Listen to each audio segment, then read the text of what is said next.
think it's time to start this meeting.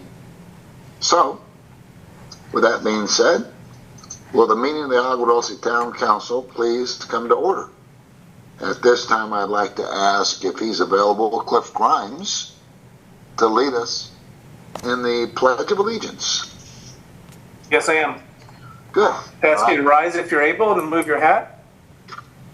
Put your right hand over your heart and follow after me. I pledge allegiance to the flag of the United States of America and to the republic for which it stands, one nation, under God, indivisible, with liberty and justice for all. Thank you. Thank you, Cliff. Appreciate that. I'd like to welcome everybody here to our July 10th meeting. And our meeting is being held Zoom format, virtual format via Zoom. And we have a volunteer tonight in Cindy Grimes, who's volunteered to co-host the meeting. So if anybody has any questions while the meeting is going on, they can contact Cindy or drop a message in the chat box. We would appreciate it. We'd also appreciate if you would mute your mic until you are called upon. And if you can raise your hand, we will do our best to recognize that and call on you. And at that point, then you'll be asked to unmute your mic. But if you keep your mic muted, it will save us from having a whole lot of background noise. But again, I'd like to welcome everybody here. We're going to start off with the agency reports. And the first agency is the Los Angeles County Sheriff's Department, Resident Deputy Martinez, if you have a report for us tonight. I do. Yeah. All right, guys. Evening, everybody. All right, so the month of June, we had 74 calls for in the Agua Dulce area. 37 of those were observational, so that's like proactive policing, traffic stops, patrol checks of certain things. 3 medical calls and 4 party calls. We had 0 Part 1 crimes and 0 property crimes in June, so nothing that actually occurred there. What Mary's about to start sharing with you guys is a map of all the incidents till this date, so from the start of January 1st till now, where we've actually had something happen. We use this from time to time if there's like a cluster, of areas where we need to saturate or stuff like that. As you can see, it's kind of all over the place. There's not any rhyme or reason for a lot of these.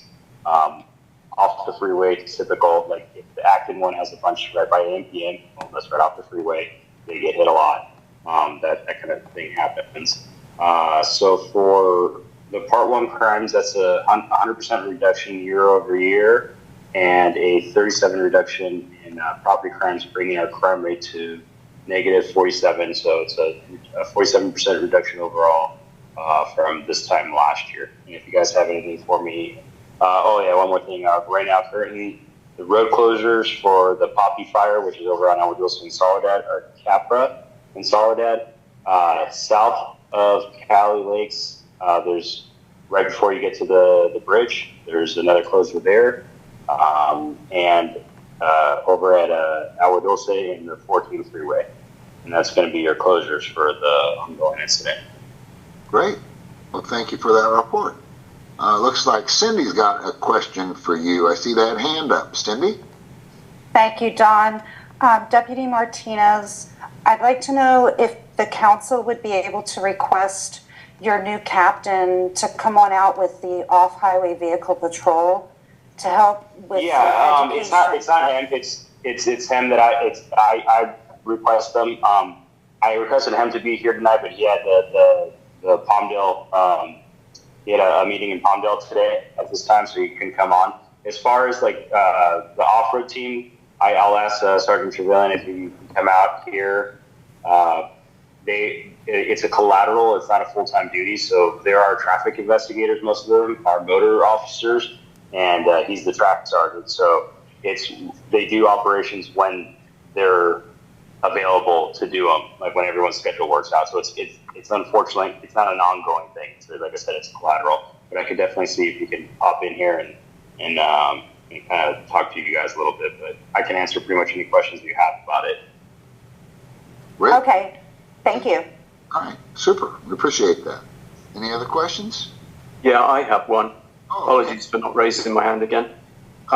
Deputy Martinez, is the location of the start point of this fire where there was the illegal dump of a few hundred gallons of oil a couple of days ago at Soledad and Capra? No, it's north of that. Okay. There was, I guess, a traffic accident there last night, an overturned car. I didn't see the traffic accident, but that's what I was told by one of the CHP guys. So there could have been some oil or something left over from that accident there. And then, something else ignited it.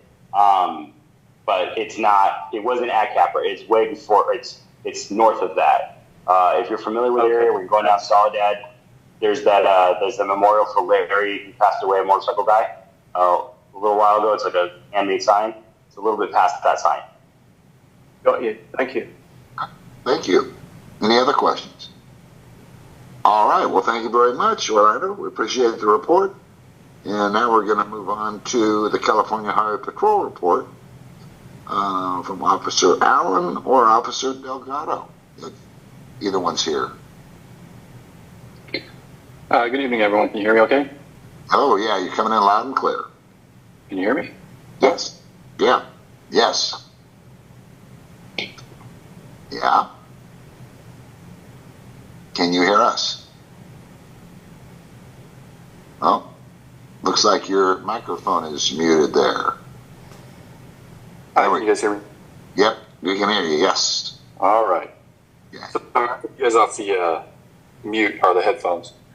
Officer Allen, I'll give you a report for our June stats. The county area near you guys, there's one felony arrest that was for possession of a concealed weapon.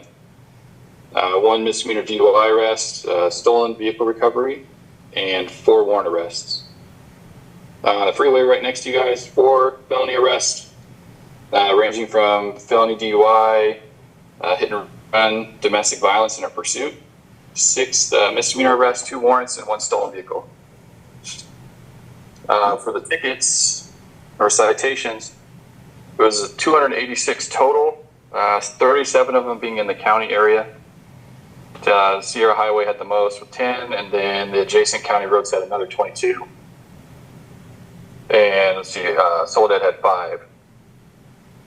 The freeway had 250 citations issued between Soledad Canyon and Ward Road. And then the traffic crashes for your area is very light this month. There's 4 total reported to us anyway. 3 of them being property damage and only 1 injury, which was a head-on at Sierra Highway in Vasquez Canyon. Wow. Okay.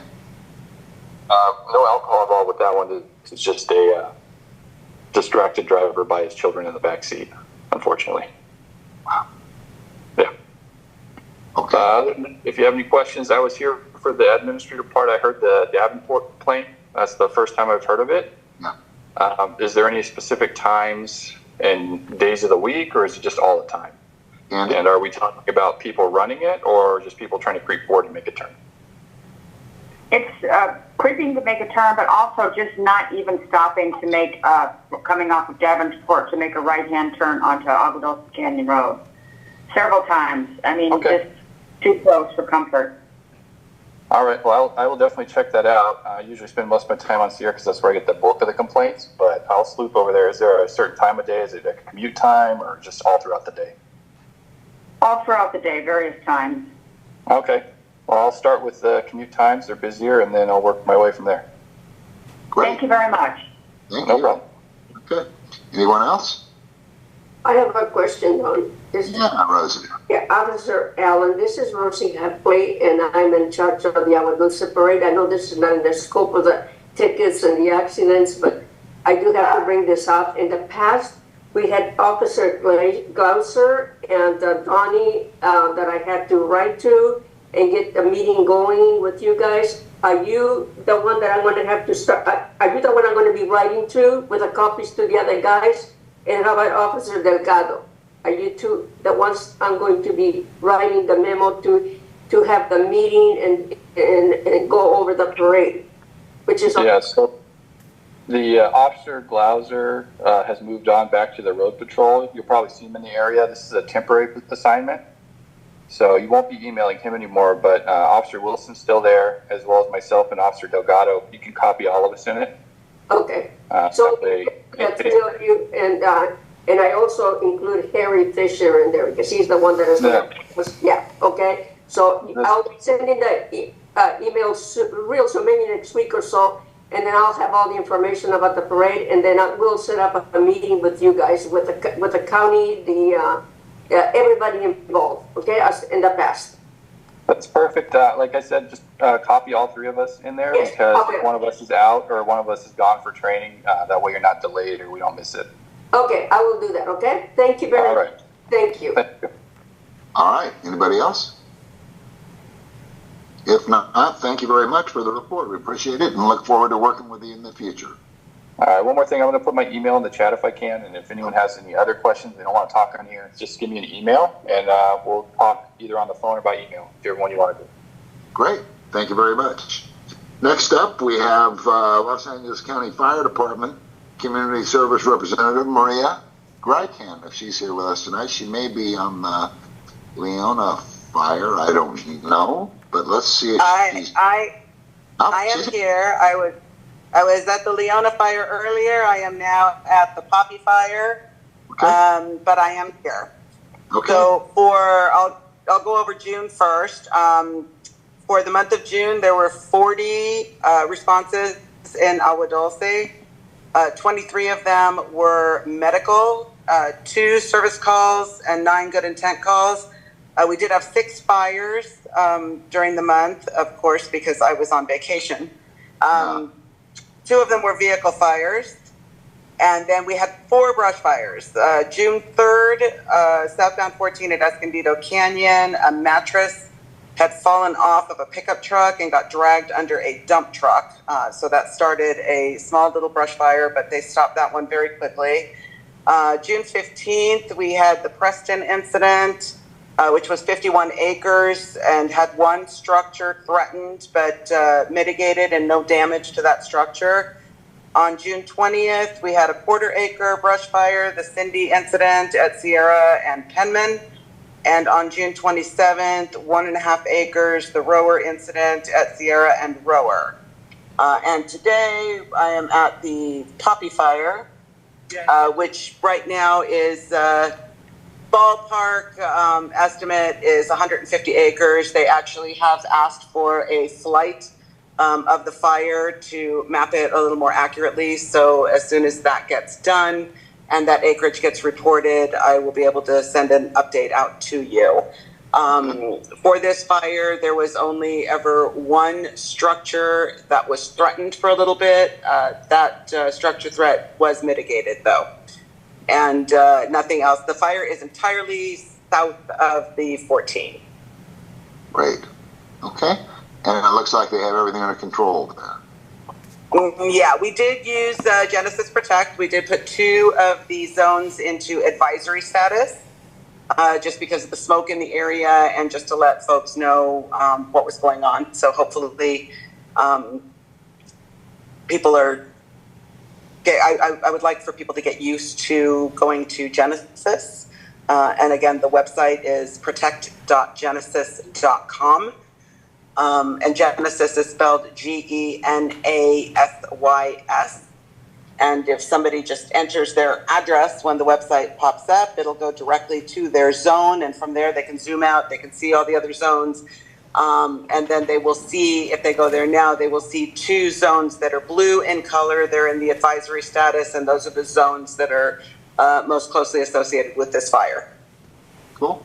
Great. So we can actually keep updated by going, instead of having to call someone, we can actually go on the website there and see what's going on. That's what, yes. Okay. We want to find a way to make sure that the public is aware of what is going on and if there is anything for them to be concerned about. Oh, that's wonderful. Okay. Does anybody out there have any questions for Maria? I do. Yeah. Welcome back, Maria.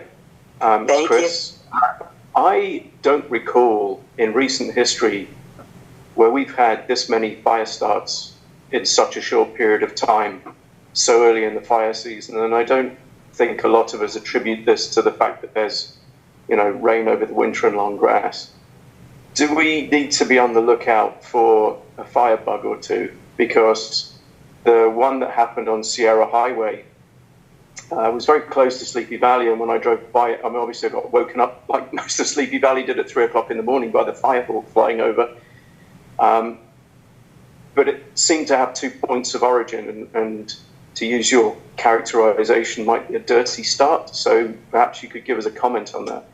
Yeah, I have not, first of all, it seems like this year is making up for the last 3, which were very quiet as far as brush fire starts go. This year has been, we've seen a dramatic increase in fire activity. What we haven't seen is anything bad. We haven't really seen any, I haven't heard any discussion of firebugs or arson or anything like that. I know the one in Canyon Country last week was a vehicle fire that spread to the brush. We had 2 in Santa Clarita over the weekend. One of those is under investigation, and I can't remember what the cause was of another one. I know one in a couple of them in the Antelope Valley were fireworks related, which we expected, somewhat expected that to happen. But we're not seeing anything out of the ordinary. We're not seeing anything that's really concerning to us at this point. But they are keeping an eye out for that. Yeah, it seemed very just strange. really, really hot, dry conditions. It seemed very strange that there was that fairly sizable fire off Davenport Road. And then a matter of, obviously prior to that, I think less than a week before that, we had the Preston incident, which was just north of the fire station, 81, up by Rocking Horse Road. Then we had the fire a few days later off Davenport that I think was up to about 50 acres by the time the fire department managed to stop the progress. And then within 2 hours of that, back up Sierra Highway, we had the fire at Penman, which was a smaller one. And it just seems like there's an awful lot for this to be coincidence. Yeah, I don't know what to tell you. I'm not seeing anything in any of the reports that's indicating anything other than, vehicle fires or spark from vehicles or, something like that. I'm not seeing anything that's intentional. Yeah, good. Hey, Chris, I was on a couple of those, and some of those were brush clearing sparks. It happens. And then the one in Acton that we had was the power got turned off, and when it came back on, the Edison line, I guess blew the transformer, and then the hot wire landed on the shed, which started a fire off McHenry. So, accidents do happen, but we are aware of all that stuff. It's always an ongoing threat as far as that goes. But if you guys see something suspicious, obviously report it, and we'll investigate it. Is it possible for, as part of your report at this time of year when we have these multiple fires, the brush fires? Can the Sheriff's Department get involved with reporting back on causes of fire? Kind of like how Maria was saying, arson investigators aren't part of our station. They come out of headquarters. It's just like special victims and homicide. They don't tell us much unless we know someone personally. And the ones I know how they started, because I happened to be on, and that just happened to happen my shift, and that's what we determined at the time, kind of thing. After talking to people that called it in, or people that called 911, I could reach out to them, but usually because it's an open investigation, they're not going to give us any information because it could hinder their criminal prosecution. Okay, so just wanted to check. Okay, but it sounds to me like, although no fire is good, but these are more or less, these fires that we've been having are explainable. In other words, you can actually, to this point, it doesn't look like someone's throwing flares into the brush or anything like that. Okay? So far, yes. Okay. All right. And one other thing, Rosie, if you're still there, I did get your email about the parade. We will be there. I will request the helicopter flyover. So we're all good there. Thank you so much, Maria. You're welcome. Very much. Okay, I will send you the information that you're required for to fly and all that, like I did last year. Okay. All right. Thank you. Okay. Right. Thank you. All right. Now we've got. It looks like our Acton Agua Dulce library report from librarian Jim Wall. Jim, are you here with us tonight? I am. How are you guys doing this evening? Great. Good. Glad to hear. So just a few things real quick. First, if you haven't signed up for the summer reading program, it's still ongoing. You've got another month to get involved and get some points in there to win some prizes and get entered in some of those raffles, including a Kindle Fire. So jump online or come on in and we'll get you going. Some upcoming programs I've got Tuesday, July 30th at 3:30. We're having the Superhero Academy. It's a kids program where they can come in and they make their own capes and masks and turn themselves into superheroes. Should be a lot of fun. And then on Wednesday the 31st, the next day at 3 o'clock, we're doing book bags. So people can come in, design your own library book bag. Just like all of our other stuff, all of our events are on the website, lacountylibrary.org. Click events and it'll show you everything. And then I did notice on the agenda you put next to my name Cooling Center, so let me touch on that a little bit. I've been sending you guys all those emails trying to keep you in the loop. When they're having these excessive heat warnings, often the Office of Emergency Management has libraries in those areas and other facilities, I'm sure, but I know the libraries, open for auxiliary hours to help provide places for people to come to cool off who may not have air conditioning, or maybe their air conditioning just isn't up to par, or they can come in here and cool off. During this last heat wave, we've had a lot of those days, and including, I think we were open July 4th on that Thursday. We were open the Sunday after it. I've got a couple more evenings, Friday and Saturday. We're gonna have space open till 7 o'clock at night. So a little bit extra time to come in and cool off if you need it. Just also as a note that when we have these auxiliary hours for Cooling Center, library services aren't necessarily available during those times, but the building's open is a place to come and cool off. And I try to give you guys as much heads up on that as I can when I know what it is. Oftentimes I find out, hey, guess what? You're opening tomorrow. So I have not a lot of turnaround, but I give you as much as I can. Great. Well, so if you guys have any questions about that or anything else, I'm open to it. All right, let's look for some hands. I don't see any. It looks I like see one here. Jim, yeah, I wanted to say something to Jim. Jim, I know that the library does not participate in the parade, but we are inviting you with all our heart that you can come over, and I know you could make a great presentation for the library. So September 21st, 2024, of course, we close the roads at 3 o'clock. So think about it. I think you can do a real good job and really impress everybody with it. Thank you. Okay, thank you. All right. Thank you, Jim. I appreciate the report, and we appreciate you staying open to keep us cool. All right, next up, we have the Department of Public Works. Josie?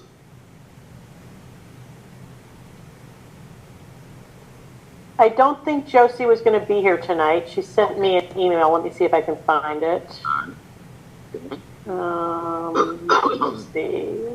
The items that were going to be brought up, and if there's someone else here from the county that wants to step in, let us know. But we're going to hear about the household hazardous waste and e-waste collection, and also the North County solid waste collection, and road resurfacing projects, and flood risk resources. So okay, what I got from Josie is road resurfacing projects. There are no new updates on these items. Sierra Highway, Phase 4, Center Street to Agua Dulce Canyon Road, paving project is still scheduled for summer 2024.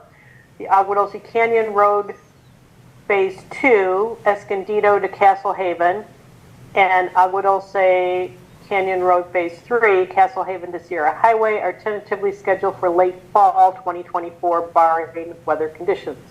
We'll send you a notification as we finalize the dates prior to the start of construction. No new update on the North County Solid Waste Collection Services project. Still anticipating releasing the draft EIR for public review this month.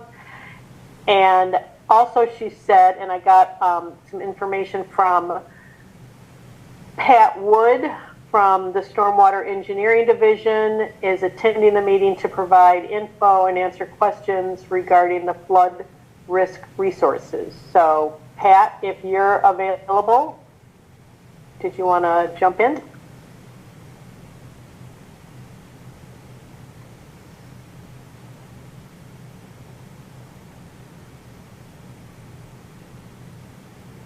Or not? Okay. I think I saw Pat earlier. Yeah, I see Pat, and Pat looks like she's trying to talk, but I don't think anybody can hear you. Ooh. Is there? Yeah, can you unmute yourself?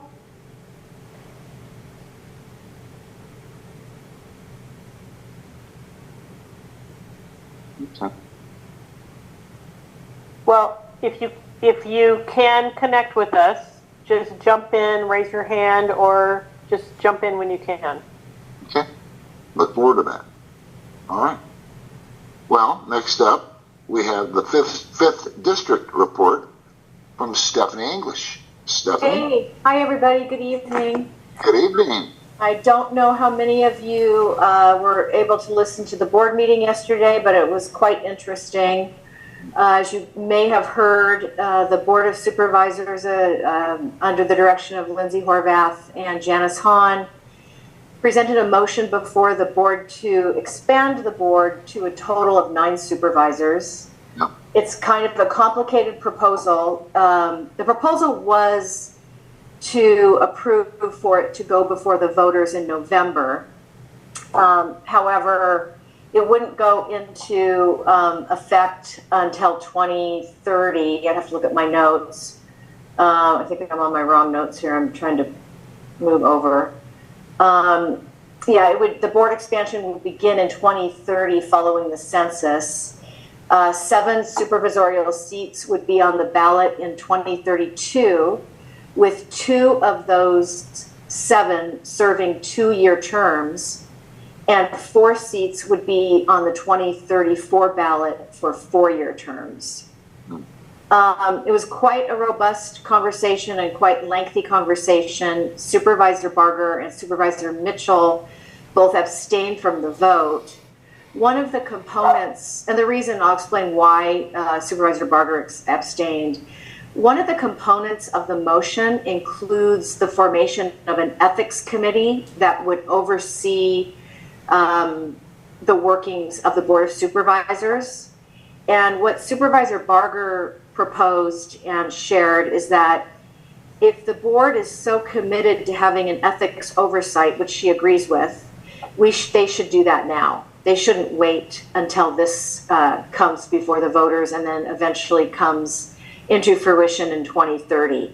So next week, Supervisor Barger will be proposing that ethics commission, that oversight body for ethics, is implemented as soon as possible. So we'll see how that conversation goes.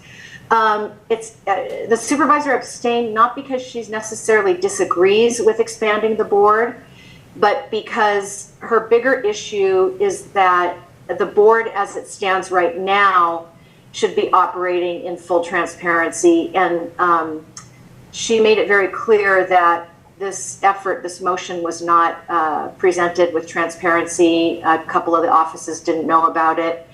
So she had a little bit of angst with that. And her point was that it doesn't matter if the board is 5 members, 9 members, 11 members, and there was some discussion about whether or not 9 was the right number, or if it should be 11 or 15 board members. expansion does not necessarily ensure ethics, and expansion does not necessarily ensure more transparency and more effectiveness. It's about how we operate now. One of the examples she cited, and I'm going into this a little bit because this is a really, really big deal, and it's something that the voters should really follow and study, and it will take studying because it is quite complex. One of the examples that Supervisor Barger noted was that over the last 12 years, the board has attempted to close Men's Central Jail and replace it or completely close it. The first study that they did, over a decade ago, the consultant came back and indicated that Men's Central Jail, and by the way, for those who don't know, Men's Central Jail holds the criminal element, where Twin Towers holds the mentally ill who are criminally inclined. So Men's Central Jail has really, quite a serious population. And there's been calls from the board to close the jail for many years now. The first consultant report came back saying that the jail Men's Central Jail should this is many years ago, the jail should actually be expanded to hold more inmates.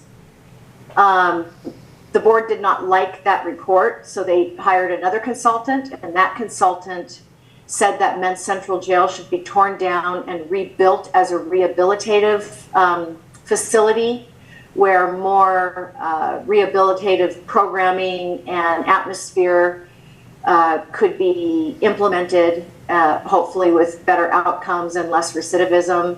And then yet again, a third report was done with the same findings. And to date, the board has not, what Supervisor Barger called, had the I don't want to say guts, the leadership, I forget the word she used, I don't want to misquote her, but her other board members have not had the political will, is what she said, to follow 3 different consultant reports to redesign Men's Central Jail for public safety and for the safety of inmates and our deputies, and for the purpose of rehabilitative programming. So she cited that example because it's been going on for decades, and to date the board has not had any political will to take that one critical issue and do something with it. So she abstained from the vote because she doesn't think that that expanding the board is a panacea. It's about how the board operates now. Again, not necessarily opposed to expansion, but it's more about process and transparency, and there's lack of that sometimes now. So we'll see what happens. That will be going before the voters, but it won't be implemented for quite some time in November. But again, I really encourage all the voters to very carefully study that. As we all know by now, when they put Prop 47 on the ballot, they called it the Safe Neighborhoods and Schools Act. And I think people obviously trusted, who doesn't want safe neighborhoods and safe school neighborhoods? And that has pretty much destroyed the public safety in LA County. So again, it's complex. I'm happy to answer questions. I'm not sure I can answer them real clearly tonight, but if I can't, I'll get back to you. I think we all know by now that the Supreme Court ruled on June 28th on a 6-3 vote. They upheld a local ordinance banning public camping, which activists claimed unconstitutionally punished homeless people for being homeless. And what the Supreme Court ruled was that local jurisdictions do indeed have the authority to say that it's not okay for people to be homeless and camp on the public right of way in parks and in public spaces. It's a decision that Supervisor Barger applauded, but she does want to be clear that she also does not want to criminalize people experiencing homelessness. But it does provide an effective change that really is requiring those empowered to, again, provide some leadership and provide resources and more, and cut red tape and build housing faster and provide more mental health support. So that has a ways to play out as well. On June 28th, the board unanimously supported a motion by Supervisor Barger in support of HR 8575. And I'm sure that we will all remember in January of 2022, a woman was pushed to death in front of a Times Square subway by a 61-year-old mentally ill and homeless man who had a record. Congressman Goldman introduced 8575 that aimed to narrow the gaps in mental health care systems. It addresses what's commonly called as IMD exclusion, which is institutions for mental disease exclusion, which is quite an interesting law. It prohibits, you have to listen to this part, it prohibits federal Medicaid for reimbursement for services for mental health patients in facilities. It limits those facilities to no more than 16 inpatient psychiatric beds. And Supervisor Barger has long been a proponent that this makes no sense. So as an example, at Olive View Medical Center, the way we got around this was we built 4 different buildings that each hold 16 beds, because the law does not allow for reimbursement for mental health care for anything over 16 beds. And if you think about the number of thousands of people in LA County who are suffering with mental illness, it's a lost cause without being able to treat people. So the board unanimously approved her support of that bill. We'll see what happens with that. And last, the minimum wage increase for unincorporated areas of LA County took effect on July 1st and went up to $17.27. And I think that's all I have for you. Okay, all right. So, anybody have any questions for Stephanie tonight? If not, thank you very much for the report, Stephanie. We appreciate you attending and keeping us updated, and I look forward to working with you in the future. Phone is working now. Well, let's go to it. Okay, can you hear me? Yeah, you're loud and clear. All right.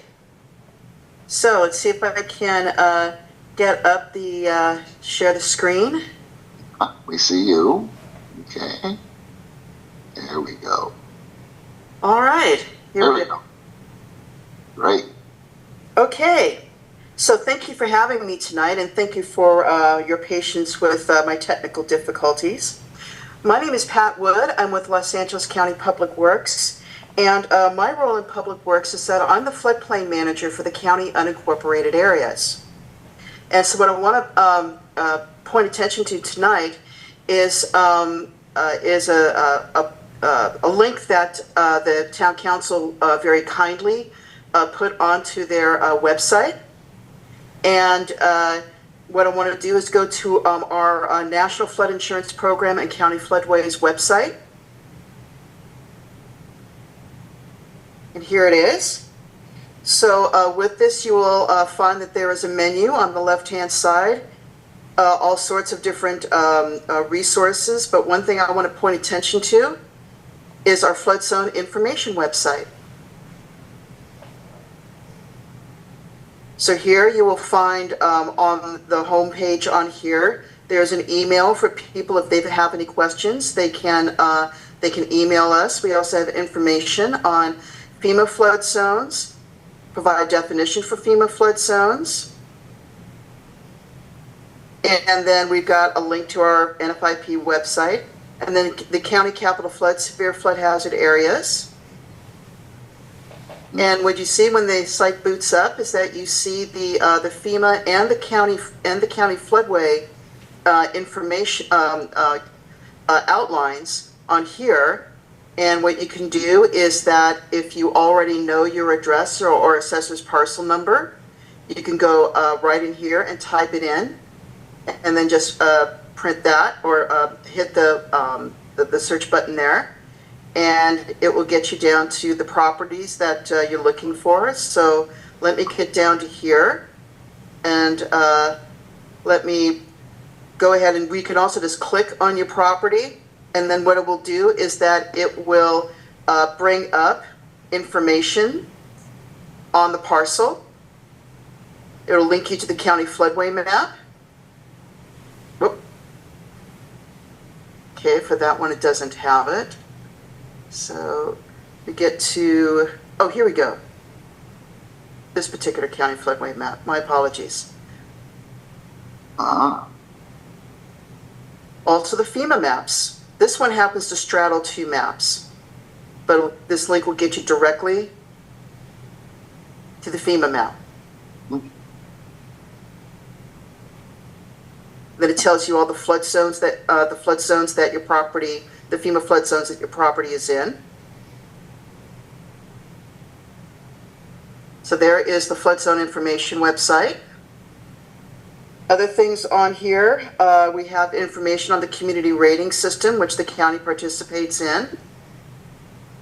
And our participation on this gives residents a 20% discount on their NFIP flood insurance. Information on elevation certificates.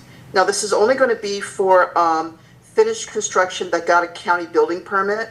These go back into the 1990s, but we're not going to have anything. Far back before the 90s. And again, it's only for finished construction. If a homeowner had filled out an elevation certificate on their own, strictly for insurance purposes, we wouldn't have access to those. Next is the Floodplain Management Plan 2025 update. So the first thing you see on here is that we're in the midst of a questionnaire or survey that we'd like to have residents fill out. There's an English language survey, a Spanish survey. This tells you a little bit about the Floodplain Management Plan. There's also other information in regards to this Floodplain Management Plan update. And then we have FEMA publications. All sorts of information that FEMA has provided for flood insurance, before a flood, during the flood, after a federally declared disaster, about the National Flood Insurance Program, their policies for development in floodplains, and then building construction guides and technical bulletins, which can be very helpful for people if they wanted to make their homes more flood resilient, or they're designing a home and they need to make it more flood resilient. All sorts of information here for folks and their design professionals to consult. Another thing we also have on here are resources and links from a lot of different agencies and levels of government. Most importantly, we have FEMA's FloodSmart website.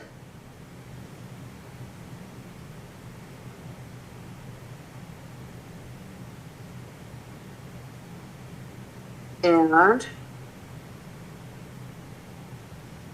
here we go. And then we have down here for county resources links, we have our pamphlet, Are You Prepared for a Flood?, which we have in Spanish and Chinese. And this is a pamphlet or booklet that actually we mail out to flood-prone areas and the unincorporated areas on an annual basis. Flood-prone areas would be those that are mapped in FEMA special flood hazard areas, county capital floodplains, and other properties that we've been made aware of that have flooding issues. And again, we have it in 3 languages. Next, we also have Ready LA County. That gives you all sorts of information on how to help prepare for a disaster. And they got information on different types of disasters.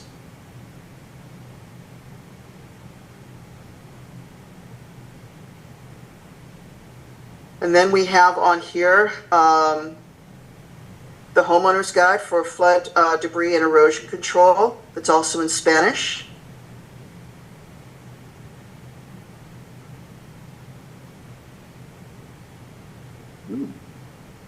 Gives you all sorts of information on measures you can take to help protect your home from flood, but especially for debris. We hand these booklets out all the time when we're providing post-fire mud flow advice. So some of you might be familiar with this book. Sorry about that. There we go. Am I still sharing the screen?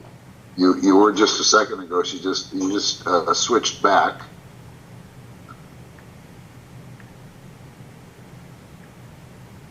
There we go. Okay, so you can see it now? Yep. Okay.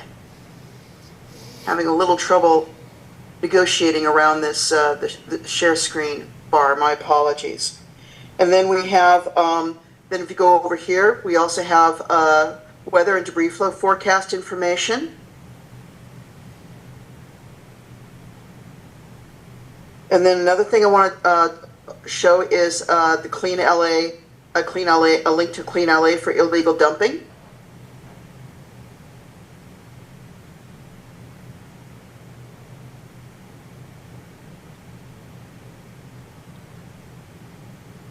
And we have it on our website there just because illegal dumping can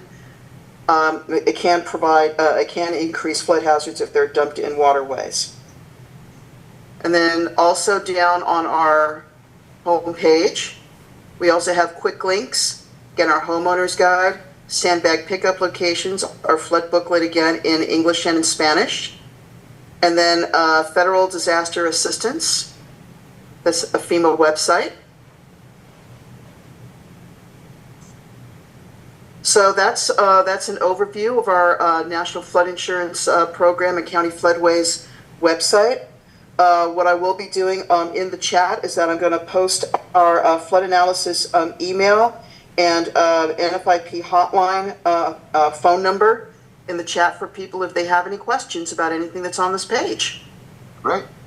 Wonderful. Does anybody have any questions for Pat at this moment? Great. Well, we appreciate the presentation, Pat, and it looks like you've really worked hard on that particular site, and we look forward to working on it in the future. Well, thank you so much for having me. Much appreciated. Great. Thank you. All right. So, and I think, Mary, correct me if I'm wrong, I think they can catch that right from our webpage, if I'm not mistaken. Is that correct? That is correct, and I will keep that on our front page, and also I'm in the process of updating our links page, so I'll include it on the links page also. Wonderful. Okay. Well, now we're going to continue on with our reports, and next up, it looks like we have the 34th Assembly District, Assemblymember Tom Lackey, report given by Carlo Bassell. Carlo, are you with us tonight? It doesn't look like it. Okay. All right, then we're going to skip on to the Senate District. Senator Scott Wilk. Is Thomas Moreno with us tonight? I don't see Thomas. All right. Then we got the 27th U.S. Congressional District. Mike Garcia is our representative there. And tonight, Jackie Owens is with us. Jackie. Looks like everybody's hiding from the heat, is what it is. All right, so we're going to move right over to the Santa Clara River Watershed Area Steering Committee Measure W Watershed Coordinator, Amanda Bagley. Amanda?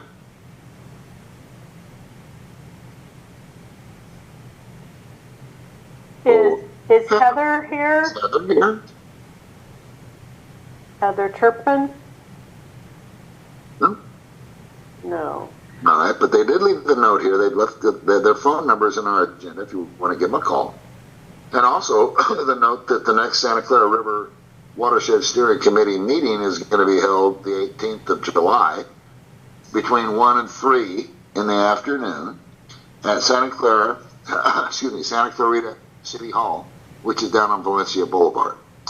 So the discussion will be regarding the outreach and engagement plan by the watershed coordinator, Amanda Begley of Tree People.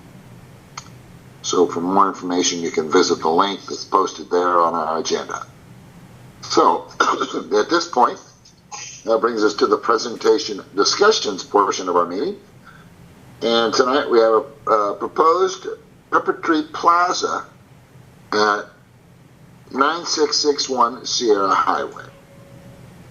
If anybody is here that would like to give this. Hi, my name is Bala Vairaman. I'm the architect for the center. Yes. And so we made a few changes to the last design option that we had presented in the month of June. Right. I think the board had requested us to do some more arches for all the entryways into the retail shops. Right. So we changed the rectilinear awnings that we had before to more of arched awnings. And the full window that we had about the coffee bar sign got changed into a bell tower. And the circular grill design element that we have about fresh produce got changed into a more arched element. And the colors were also changed a little bit to give a vibrant look to the entire shopping center. So I think, and the flat parapet that we had about the mini market was changed into a typical Spanish mission style curved parapet. I think with all those added elements, it's more of a Spanish look now than we had before. So hopefully the council likes these changes. Yeah. Any comments? Well, definitely we appreciate the fact that you responded so quickly. And it seems like the council was just trying to stay in line with our CSD requirements, which call for Spanish mission features be added. And right. As far as what I can tell, the changes you made definitely went toward keeping with that particular item. Does anybody have anything else they want to bring up at this time? I'll just say that Bala has been extremely easy to work with, and he took pretty much exactly the direction that we had talked about at our last meeting and incorporated all of those elements into this. And I'm much more happy with this design. Yeah. It's Thank you, Mary. a Spanish mission. Anybody else from the council have any comment? No, it was great, and it was quick, and I think it was the response was wonderful. Just wanted to bring one more thing to your attention. We just got the comments back from the Public Works Division, and they are requesting 25 feet street dedication or highway dedication. It doesn't change the building design itself because the building is set back at the back of the property, and we have sufficient surplus parking, so that's not going to be an issue. The issue is the existing gas station is going to be only 5 feet away after the 25 feet dedication, so we have to, the owners are debating as to whether they have in their budget to remove and rebuild the entire, the gas pumps and the canopy and all that. Wow. So I didn't think that you were going to have to do anything with the gas pumps, but now that regional planning is saying you're going to have to move that further back. Yeah, that's it's based on the comments we got from Public Works. They want a 25 feet highway dedication. Okay. Maybe I can comment on that. Sure. when you look at the plans for things like the Agua Dulce residential project on the basis that phase 2 is developed, which is another 247 homes, even as far back as the early 1990s, Public Works had conceived of widening Sierra Highway. Obviously, more recently, a decade or so ago, the supervisors, then Deputy Rosalind Wayman, said that that wasn't the objective because they want to channel as much traffic onto the 14 freeway as they can. But it is Public Works. I mean, I can understand a requirement for an easement or a dedication. Are they saying that once you do that, you have to demolish the gas station and move it back? Is that what they're asking for? Well, they're not asking us to demolish the gas station, but I think based on the building codes, like a gas station has to be certain feet away from the property line. You cannot have a gas pump right next to the property line, because after the dedication, we're going to be only 5 feet away, which is too close. I would certainly encourage you to negotiate with Public Works, because I can see it being quite some time before they actually go through the process of widening Sierra Highway, because the components that would necessitate that seem to be somewhere away from realization, given that they were discussed in the early 90s and we're in 2024 now. Right. You know, we can plan for dedication, except for the gas station, leave it alone for now. And whenever in the future the widening happens, at that time, maybe we can demolish and rebuild the gas station. I would think that would be the right approach. Right. But I would just clarify that this easement dedication, whatever it is that the county is requesting from you, doesn't automatically trigger the need for you to demolish and move the gas station. Okay. Will do, sir. Okay. Thank you. Any other comments or questions? If not, it looks great. Okay, John, I think we need to send a letter. So I'm going to move to send a letter to the regional planner, Christina Carlin, who's been working on this. Yes. Indicating that the Pepper Tree representatives presented their initial Spanish mission design at our June meeting. And at that meeting, modifications to bring in additional elements of Spanish mission design were offered by the council. At the July meeting, Pepper Tree representatives presented their modified design, and the council and community appreciates their presentations and are satisfied that their modifications are in line with the Spanish mission design. Okay. All right. So we have a motion on the floor to send that letter off. Do I have a second? Second. Okay. Any more discusussion? I think it sounds great. All those in favor say aye. Aye. Aye. Opposed? Okay. Sounds good. Thank you, Mary. All right. Thank you, thank folks. you, Bella, for jumping on and getting this taken care of as quickly as you did. Appreciate it. Thank you, Mary. I appreciate it. Yep, it looks nice. Very nice. Yeah, it's beautiful. Okay. All right. Next up, we have proposed North Angeles National Forest Monument report by Sandra Cottrell. Sandra? Cattell. Excuse me. Sandra, are you with us tonight? Looks like. I see Sandra here. Sandra, can you unmute if you're trying to talk? I'm finally unmuted. Hi. There you go. Good. And I decided, I better choose a wooded background from the Angeles National Forest. Ooh. So that would help you get in the mood here. Great. So again, my name is Sandra Cattell. I'm here with my colleague, Juana Torres. And Juana has an extra person working with her tonight. Oh. Hi, sweetie. How are you? And we are working on the North Angeles Forest National Monument campaign. Now, why do we want to have a national, this dedicated as a national monument. A lot of people say, gee, it's already a national forest.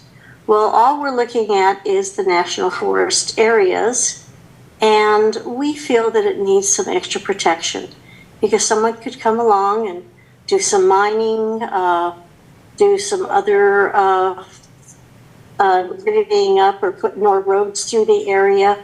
And we really want to see this area protected. This is an area that's important to me. I used to take my children picnicking in that area and even camping, which I about 40 years ago. And it was wonderful because it was so local. And the population in this area has grown by leaps and bounds, but all of our forest, our local forest opportunities have decreased, and they've almost disappeared. 16 campsites are down to about 4, and they're not local to us. And all the picnic areas are down to 1. And Forest Service has been, the Forest Services has been cut, and they have been cut actually much more drastically in the North Angeles forest. This recreational area, it's a wonderful resource, is adjacent to our urban and rural populations, and it has now been I can't even speak tonight, relegated to literally a drive-through forest because there's no place to stop. So we are hoping that if we can get our national monument status similar to what we have done with the southern section of the Angeles National Forest, the San Gabriels, we will be able to leverage and get more funding for the areas. So what makes the place special, and I think a lot of you know what makes it special, actually, let's see. Mary, do you have that picture that I sent you, that wonderful picture that you could put up? I've got something, I think. Let's okay. Here. Of course, Agua Dulce has a very intimate relationship with this area because you have the Pacific Crest Trail going right through literally the center of town. Let's see, what do we want to preserve here? We'd like to have this area as, well, that's the wrong picture, but that will work. As you can see, the San Gabriel Mountains to the south, that's now a national monument. And the Sierra Polonas just north of Santa Clarita and Agua Dulce is the northern section. Parts of that have what we call wilderness quality areas.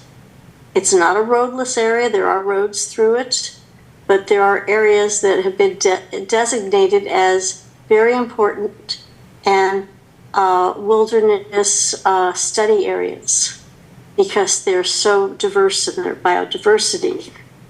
Let me see what else I could tell you about this area, because there's so much to say. Sandra, if you've got the picture and you wanted to share, you can share that on your computer. If you Mary, hi, this is Juana. I do. Is that okay if I share? Sure, absolutely. Okay, great. Thank you, Juana.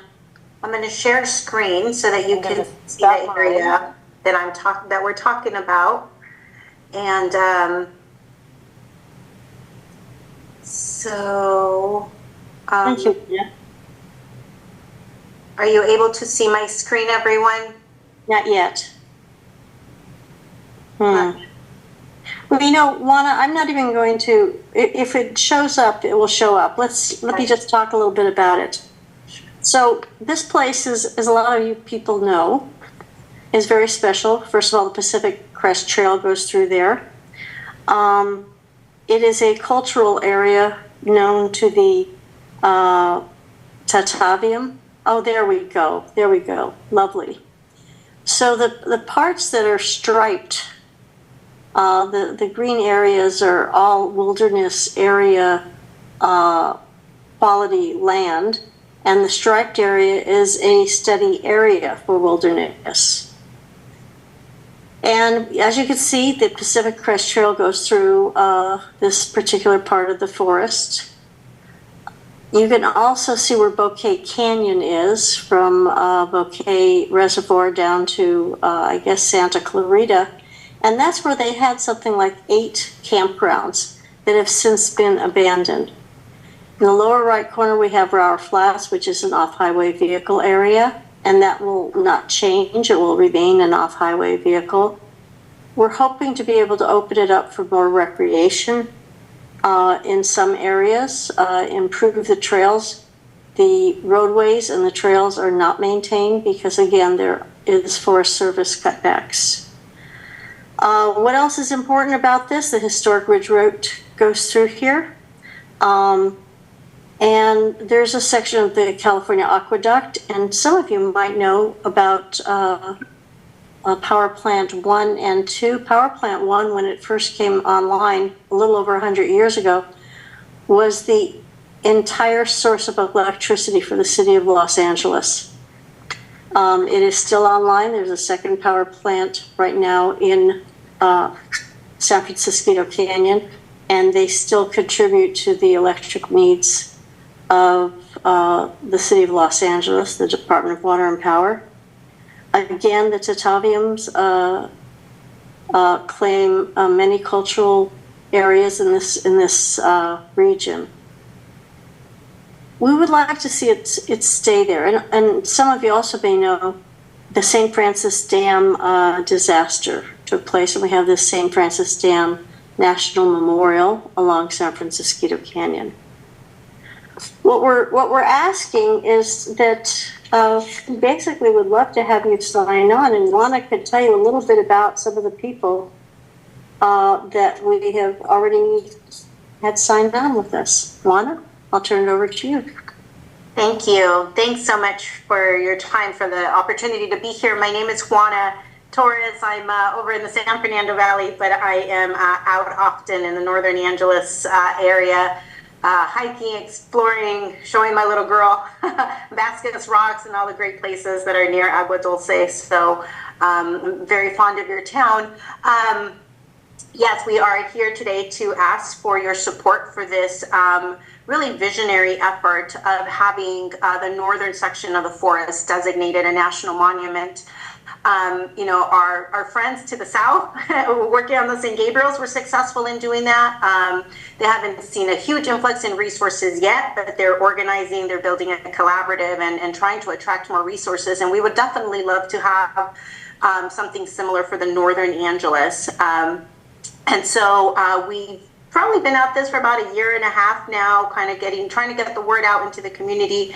It's really, really important to us to get feedback from the community, to get local support, and to make sure that if this proposal goes through, that there's a seat at the table for everybody, because we know the needs of the rural communities. You know, they might be different from Santa Clarita, and they might be different from other places. And so we really want to make sure that we're coming to you for support, but also for feedback on this work. I'm a volunteer, so is Sandra. We're all just really passionate public lands activists, supporters, lovers, and so we're just here, you know, to try to get the word out to everyone. We recently got the Green Valley Town Council to sign on as a supporter.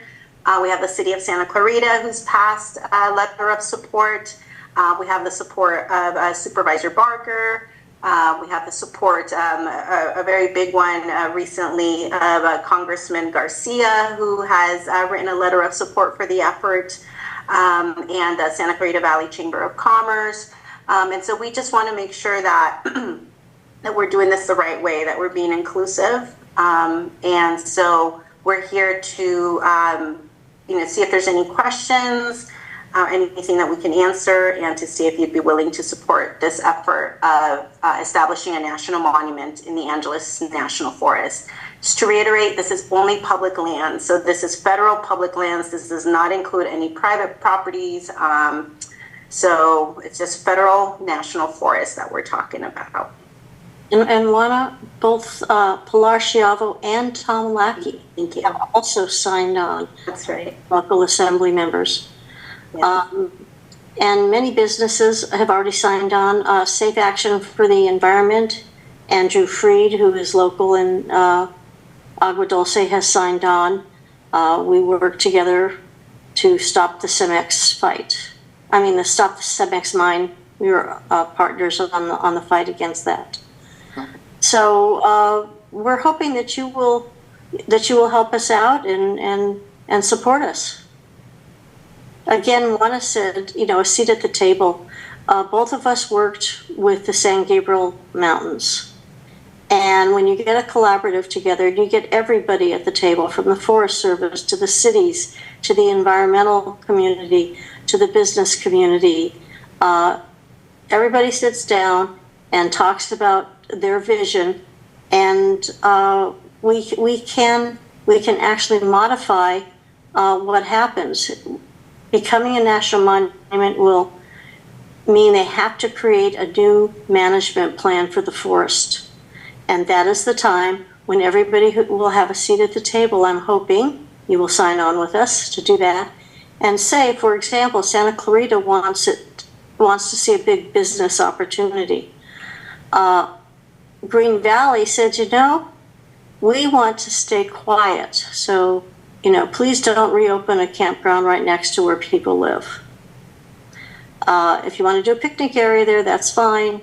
They're already talking to us about what they want, even though we're not even there yet. And so that would be the opportunity for you to decide, what do you want? Do you want to be a, recreational center? Do you want to stay quiet? Do you want, because obviously the Pacific Crest Trail comes through, and I know you have a lot of through travelers coming through the town, having met a lot of them myself.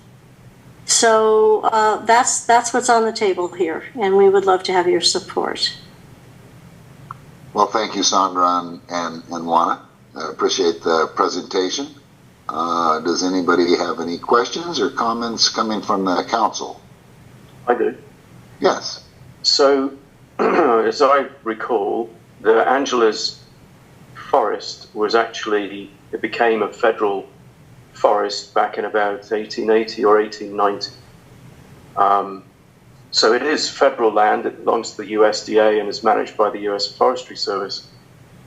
How does the designation of a national monument differ from how it's already designated as federal land? Thank you for asking the question. What it does is it gives it more of an identity. A lot of people had never even heard of the Sierra Polonas and did not know that the Angeles National Forest had a northern part. So with an identity, we are able to leverage that. We had Congresswoman Chu procured over $1 million for transportation to the San Gabriels. We've had many of the businesses around there actually make contributions. As part of the monument bill, it increased the number of people working in that area and also provided money to help pay for some of those positions. We used to have a forest station, a ranger station on Bouquet. Now all we have is an office. It's not even a ranger station. We have an office off of Highway 14 in Acton, and that's it. It would be nice to have a ranger and a ranger presence in an office, and hopefully if it has monument status, that will help facilitate that happening.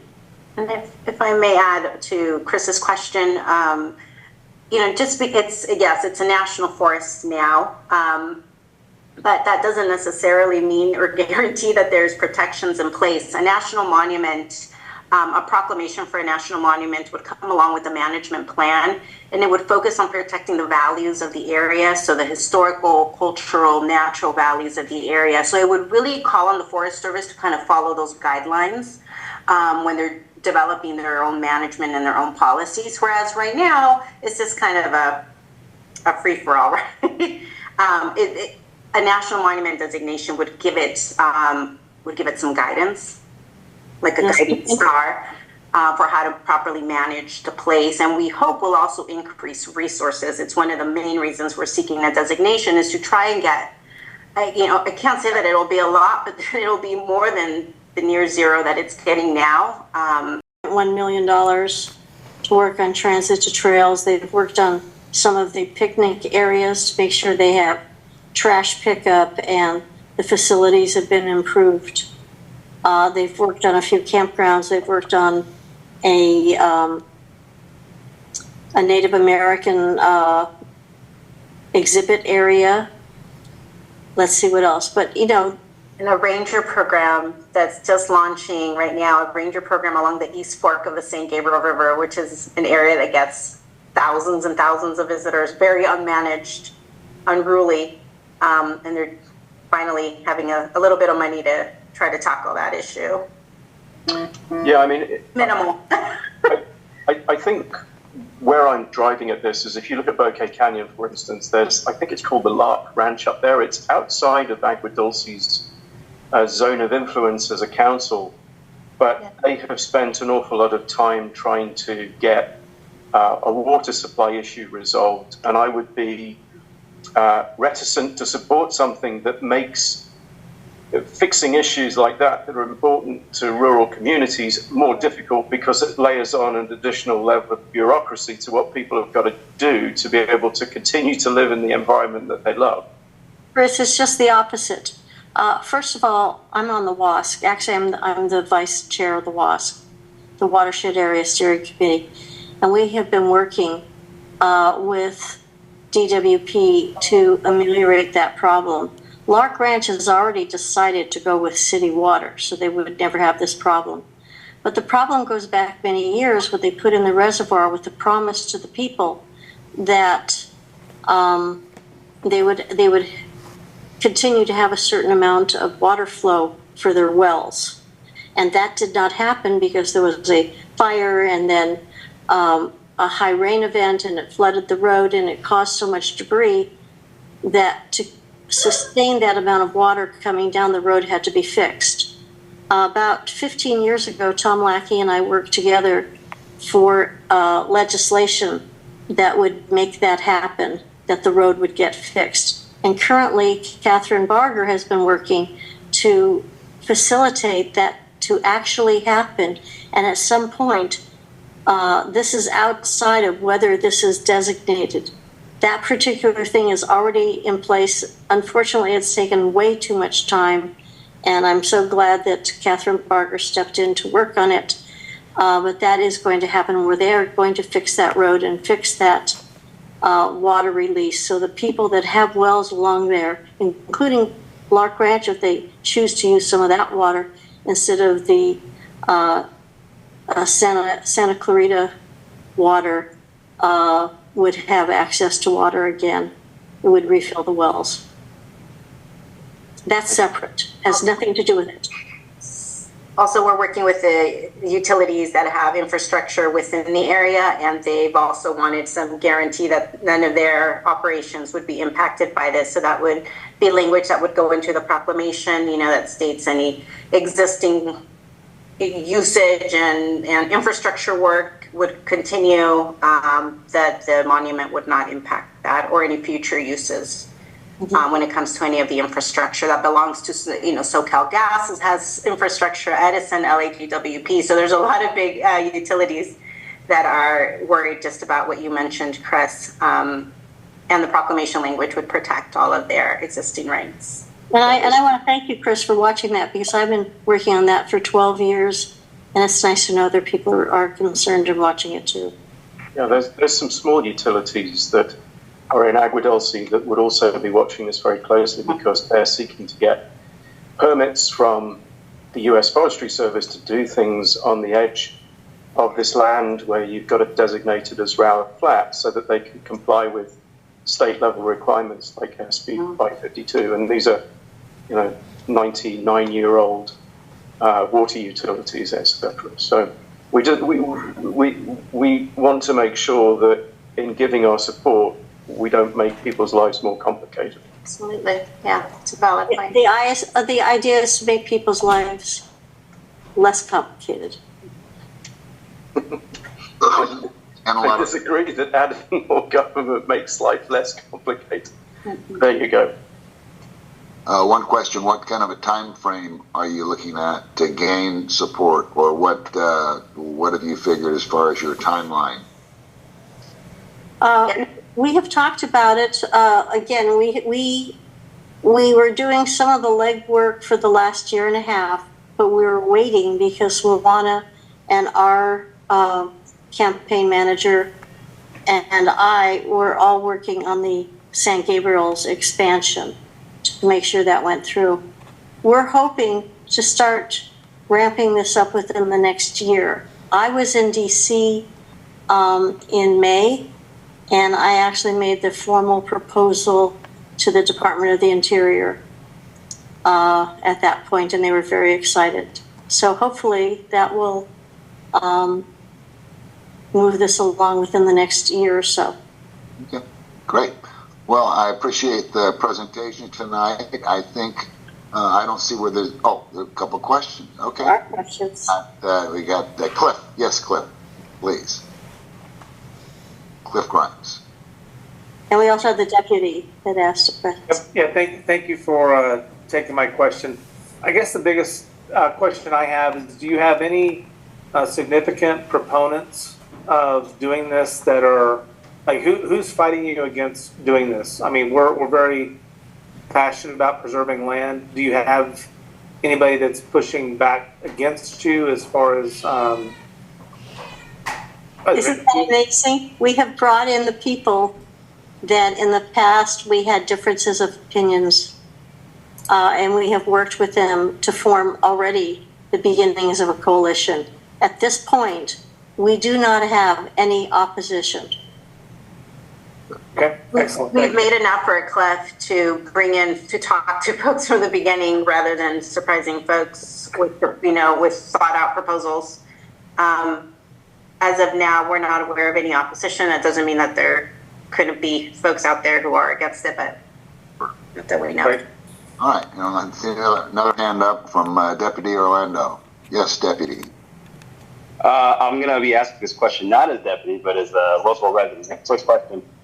So making it a monument would make sure that there's no logging. Now I know that our quality of trees isn't quite there at the logging level, but isn't it like private logging also used kind of a forest management to thin out potentially fire risks down the road, and then kind of like closing that door where instead of coming to the taxpayers, a private company can come in, ethically thin out certain areas for logging purposes, and then they do their profit. We protect our forest so the whole thing doesn't burn down and that kind of thing. So that's my question. That's it. Yeah, it probably is the best example. There is no actual logging going on in the Angeles National Forest. It's not a logging forest. It's a recreational forest. So that I know of, there's no actual logging going on. Like you said, we don't have the type of trees to do that. And Edison can still do their clearance under their lines. Okay, thank you. That was my question. Thank you. But Deputy, I do want to mention that a lot of us are concerned about the safety within the forest with not having rangers there. And so once we have rangers and Forest Service staff, we feel the amount of graffiti and desecration of the area will go down. Nope, I agree with you, and I'll put my deputy hat back on. I work closely with all three rangers that are right now in the Angeles area for our area, and they ask for our mutual aid a lot, especially not so much lately, but we've in the past we've come across illegal grows in the middle of the forest and stuff, and it's not safe for them to do it by themselves. So we go out there and go hike with them and survey everything with them and help them and assist them where we can. So I know they're understaffed because there's three of them. So Yes. So yeah, I'm well over that. Thank you so much. Thanks. Any other comments from the council members? Don, I've got something. Yes. I know, Juana, you indicated that the utilities would stay. That's really important to us because there's a big transmission line that runs through there. LADWP has a big transmission corridor, and it's important that we keep that because if it's not there, they will want to come through our town. Yes. Which we really, and I'll be honest, the Forest Service wanted to get it out of the forest at the time that they were doing this. So I look at this as protection of what is existing there, and it will stay there. That's a good way to put it, Mary. That's correct. Good. And then the other thing that I'm happy to see, Brower Flats is a big recreational use that we send all of the off-highway vehicles. If they can't find any place else to go, that's where they should be going. So I'm happy that that will still be designated as an off-highway area, and that will stay that way. Because yes, we would never want to close them down. Yeah, we know there's a need for that. That was really my only two concerns was the transmission corridors stay and Brower Flat stays. So I'm happy. All right. Well, you know, the way I look at it is this is the first time this has been presented to the council. And I think that before we throw our support behind something, I don't hear anything negative out there, but I think we need to do our own research. If we have any more questions after the meeting, if we can contact you, absolutely, take it up at a future meeting and get something back to you as quick as possible. Absolutely. And in the meanwhile, we'll send over to you the maps and some more of the documents that might be helpful in helping you with your decision making. All right. Well, thank you for making the presentation tonight. It's real informative, and it definitely sparked some questions that came out. So look forward to working with you in the future. Thank you. Likewise. Thanks for the time. And Donna, we never talk about sparks in this weather in the summer. Sparks? Never talk about that. All right. Thank you So much for letting us make our presentation.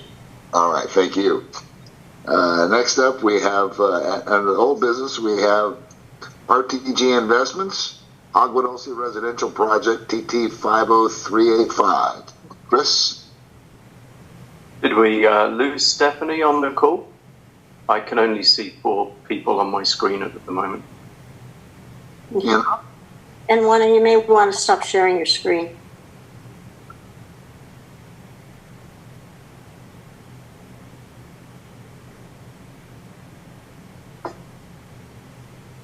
I see Mary.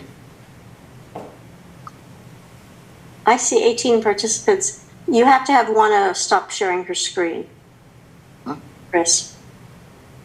Yeah, I mean, I can't control that. Okay. Cindy, could you remove Juana from the meeting so that we can get her screen back? I will give it a shot. Give me just Thanks. a moment. Just to stop the screen share so we can get her. That's perfect. Thank you. I was able to do that. All right. Thank you. Perfect. So it does look like we may well have lost Stephanie, which is a shame.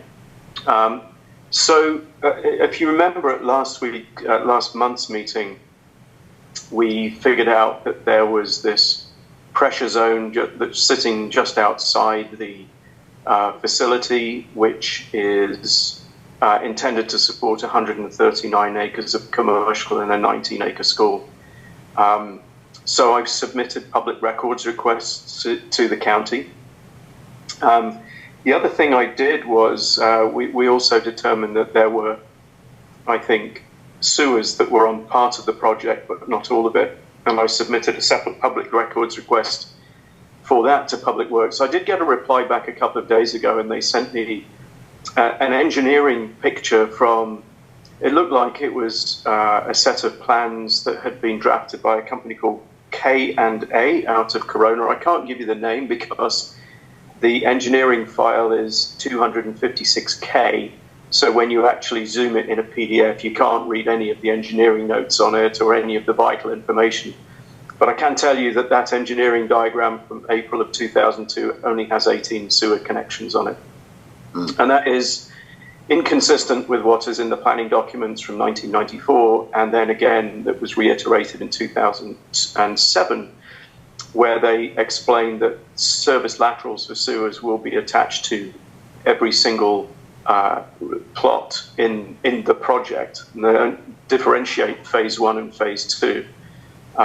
So we do have an issue there. I had been waiting to see that. I'm not sure quite what I'm going to get about pressure zone 3340, but I think we're entirely at liberty to raise that with the supervisor's office. The project number or the project code for the sewers is 11567. So we actually have a reference number now internally that we can use with LA County to dive into this. I'm minded to send another public records request in to actually get a decent resolution image of this plan, because it's clearly not approved and it's inconsistent with the planning documents. And I think, as I mentioned towards the end of last month's meeting, when you look at the size of these lots as 2 acres, and you consider that since this project was approved, there's been these changes within LA County for accessory dwelling units. We know that it will have public water, but we could end up with twice as much wastewater being produced from these 68 2-acre lots, none of which, not even the first 68, the impact of that has ever been considered. So there is a conundrum in front of us that I think we need to get to the bottom of. I think I've got enough information now that I've seen this confirmation that the plans that have been put together dating back to 2002, and this is before phase 1 was recorded, so that they are inconsistent with what has been approved in the planning documents, and therefore we should get to the bottom of this with the county. So that will be wrapped up into the letter. I'll draft the letter. I know we're dark next month for the August meeting, but I'll get that so that we can circulate it and then just sign off on it and get it in front of the county as soon as possible, because I'm sure it'll take them a couple of months to wrap their head around how they're going to reply to it and what they're going to say about why we're wrong and they're right. And that's it. Okay, great. Thank you, Chris. Appreciate the effort you're putting into it. I noticed Marcy and Glenn are on the call, so maybe they've got something to add from the residents group. Yeah. Marcy, do you have anything to report? Hi, I'm here. I apologize. I'm just getting home, so I've been driving for most of this meeting. So give me one quick second. Can you hear me? Yeah, you're kind of breaking a little bit. Can you guys hear me? Okay, hang on. I'm gonna make sure I'm connected to my Wi-Fi now that I'm near home. Give me one quick second. I apologize. The timing of this not perfect, but here, let me connect up. Okay, can you hear me better now? Clear, yes. Okay, good. Yeah, I'm on Wi-Fi now. All right. So, just in a nutshell, about a week and a half ago, I think it was 2 weeks ago, there was a state water been canceled, expired for lack of action on the regional board's part. Not because of anything we did or didn't do, just because they get to make it go away by just not doing anything. So I was a little aggravated, to say the least. Anyway, we learned that we had heard that RTG had asked for a copy of the petition from the board, and you guys from the town council, and you guys told them to go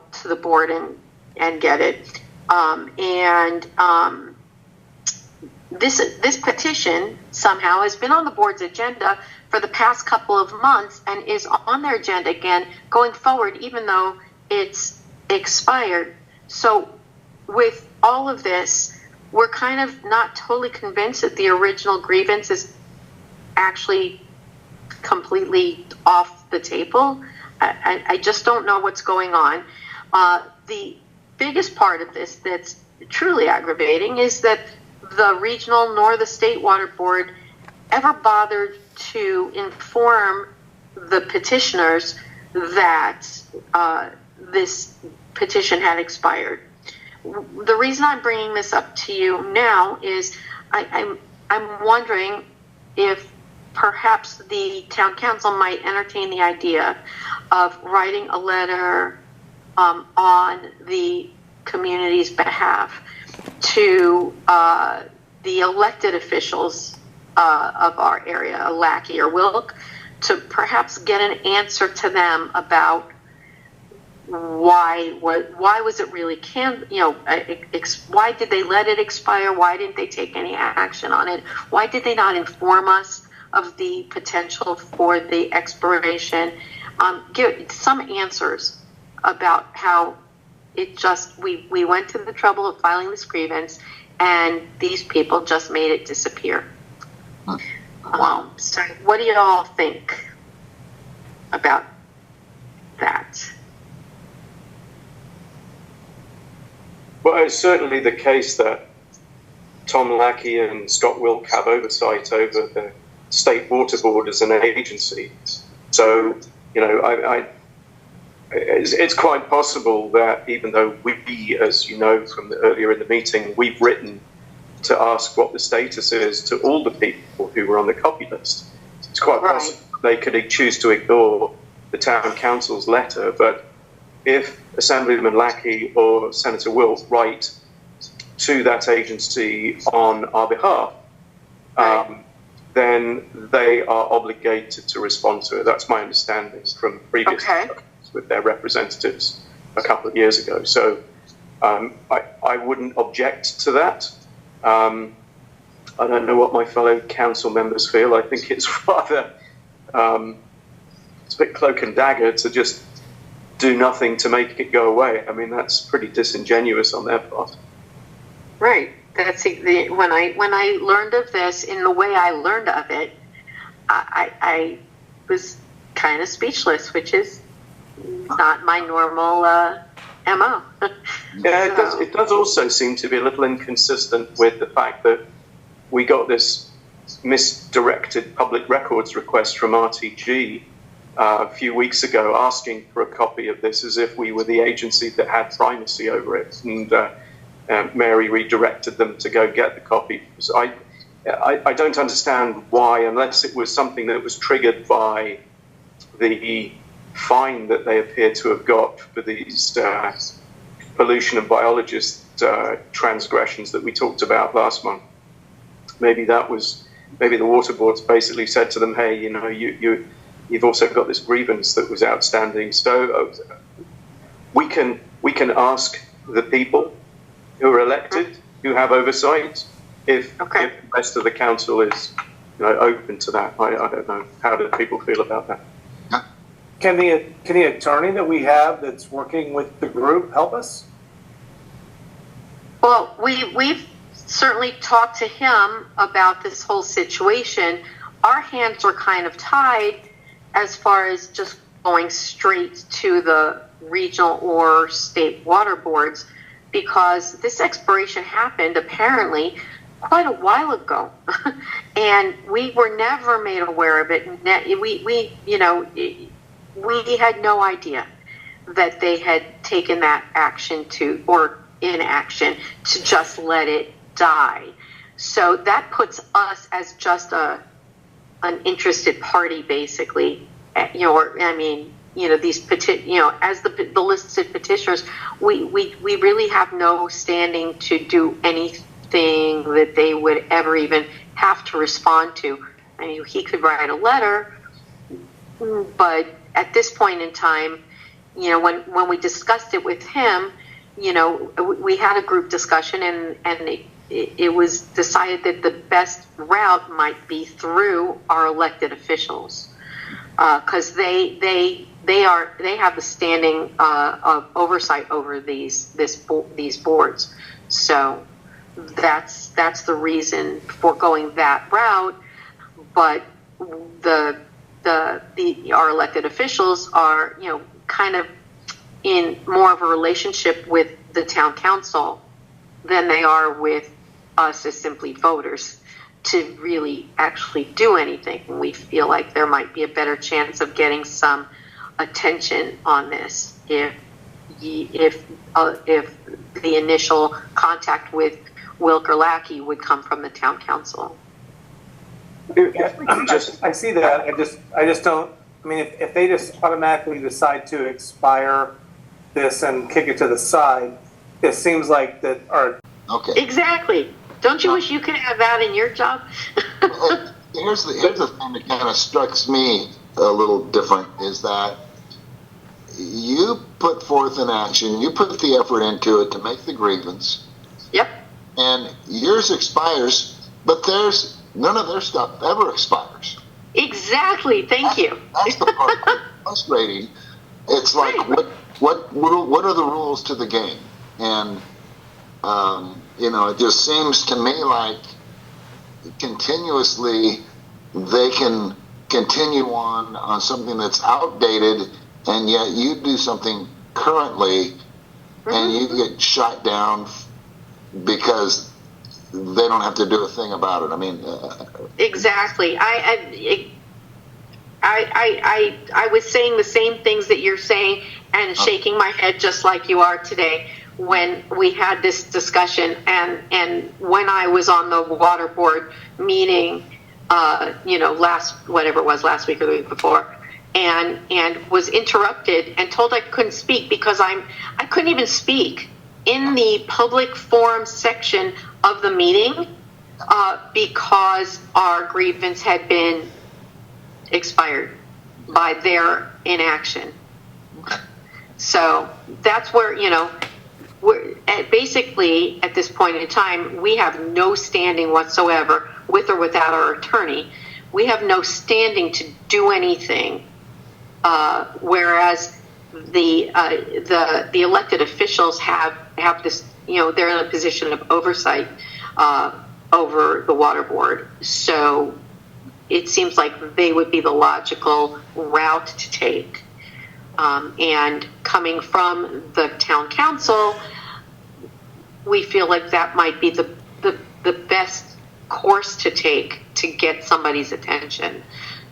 Okay, so basically, as I see it, we aren't expressing as a council the grievance. We're concerned about the ruling that made this grievance just kind of disappear. Correct. And the fact that the petitioners were not, we were given no warning or even we were given no warning or no information regarding the fact that whether it was coming up to be canceled or expired, or even after the fact when it expired, when they expired it, we've still got no information, and apparently it technically expired like a year ago. Wow. Almost a year ago, and they have never reached out to any of us. And yet it still showed up on that agenda. And yet yes, our petition has shown up on their agenda for 2 months in a row, and apparently will show up again on next month's agenda. Okay. So why? I want to know. I want answers, and we kind of agreed that this might be our best route to get some answers and to kick up some dust. Like, hello, we're still here, and Yeah. Okay. Please. Anyway. I think you make a valid point there, Don. If this thing disappeared a year ago, why is it still on the agenda? Yeah. It makes no sense. I mean, we don't have stuff on our agenda that we dealt with years ago and it's dead and buried. There's something that just doesn't seem quite right. Obviously, it caught someone's attention because they inquired, even though they inquired to the wrong entity, they were still trying to find out information from the town council regarding this. When they sent the letter to Mary, it was to get whatever information, as if the town council had made the grievance. Yeah. But obviously, at that point, they were directed to the water board directly to get the information. Cindy, I see your hand. Yes, I just want to second everything that Marcy just mentioned. As being one of the participants on the grievance, I have absolutely zero communication since, I don't know, it's been, 2 years since we put that grievance in and we got a response? Right. I have not received any, and this is the first that I've heard of this, Marcy, because I would have been on one of those calls as being, an active participant in that grievance, so that I could have had, a say or at least listened in. Right, and just to interrupt for a moment, Cindy, just so you know, I had to speak in the public forum because our petition on their agenda is in their closed session. It's not even in the public session. Yeah, that suggests that they are talking about it. Something's up. Well, and I just would like to ask the council, can we also add in Mike Garcia's office if you guys are if you approve helping the community with a letter or something? Because I know that was one of the members that came up when we were dealing with the county department on if Jackie Owens wanted to get involved in kind of giving a little nudge or giving a little talk to our representatives to help us with this situation. Would we be able to add Mike in on that? He seems like he's got a pretty good presence, especially with the Acton and the BES and working with the government of California. I think he has no jurisdiction, sadly. And I think that's what the water board seems to be quite bloody minded about the steps they're taking here. There's obviously something that we are treading on which is important to them, and they want to try and bury it as much as they can. I suspect this is down to the high-speed rail project, but I think their lawyers would just look at this and go, well, who are you? You're not, you have jurisdiction over District 27 for federal projects, and this is not a federal project. This is a state issue, and therefore the agencies or the electeds with primary responsibility would be Tom Lackey and Scott Wilkes. Okay, so let me ask the council, do we want to write a letter, and what do we want to say in that letter requesting the information? What's the feeling of the council? My vote would be yes. Yeah, I think we should write a letter. Okay, here's where I probably am not going to agree with everything, and that's okay. I just don't think since the council didn't file the petition, I don't think we're in a position to really question that specific petition. I mean, I have no problem saying what's with the State Water Resources Control Board that they dump these, let them expire if no action is taken after 270 days, just in general. But I really think it's the petitioners should be the ones to contact, because they're going to be, and I know, Marcy, you said we've got the relationship. We've got the relationship, but we didn't take the action.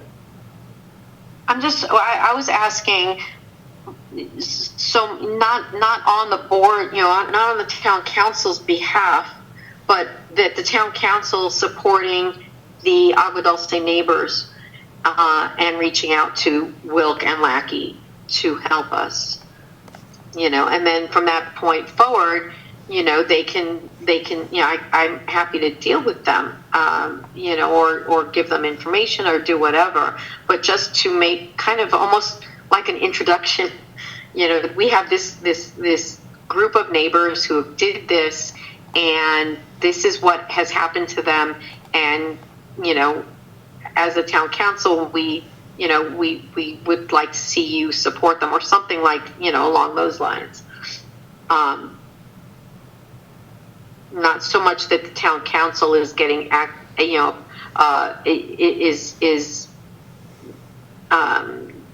dealing with the petition itself, with the grievance itself, but other than that, we're just a bunch of addresses at this point. Constituents, but I feel like I have an address. It's a shame Carlo Basale wasn't here because he lives in Agua Dulce. He is Tom Lackey's field representative, and it would have been good to get Carlo's take on this as to whether he could take a direct request from the residents group and run it up the flagpole with the assembly person's assistance. Mm-hmm. Well, they always say, if you've got an issue with a state agency, contact us. Yeah. So, yep. So, the issue I would bring up is, and I guess we could be specific, but I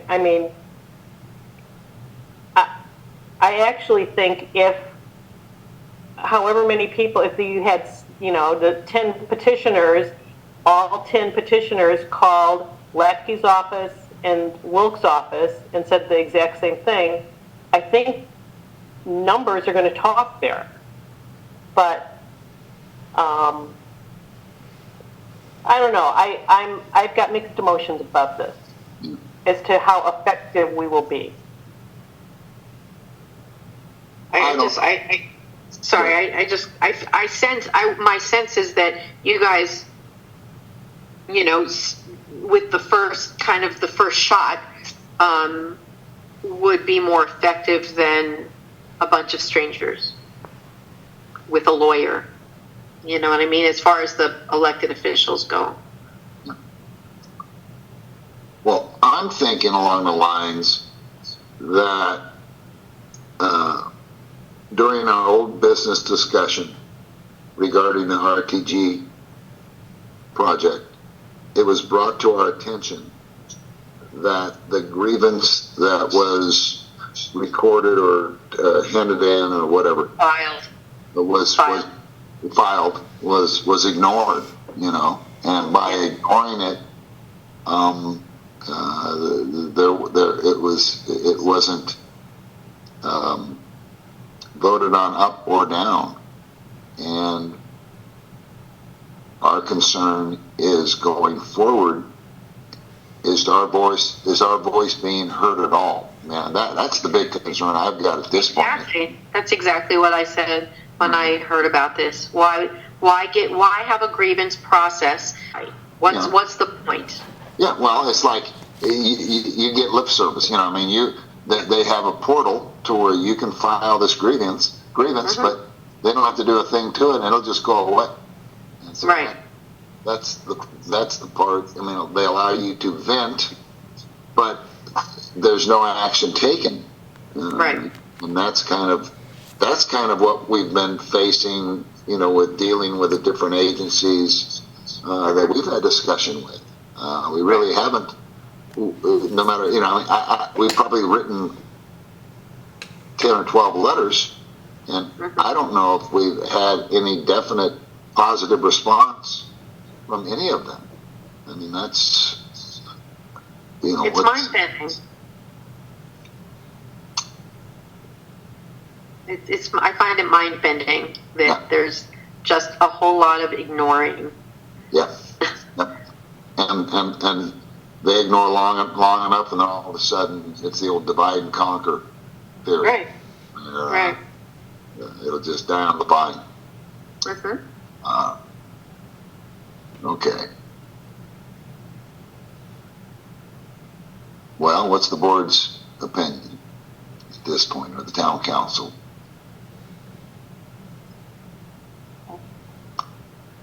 All right. So it just seems like they're asking for a little support to just bolster their need for some sort of reaction. well, I think we can call as individuals, I mean, that's what, when Carlo comes to the meeting, that's what he says. He puts his name and number in there. And it's, it's kind of like Catherine Barger says with expanding the board, they're not even doing what they've already had on the agenda for the last 10 years. So why expand it? It's just going to give them more people to hide behind, I think, is the whole concern. And we file these petitions, these grievances as individuals, and this is what happened.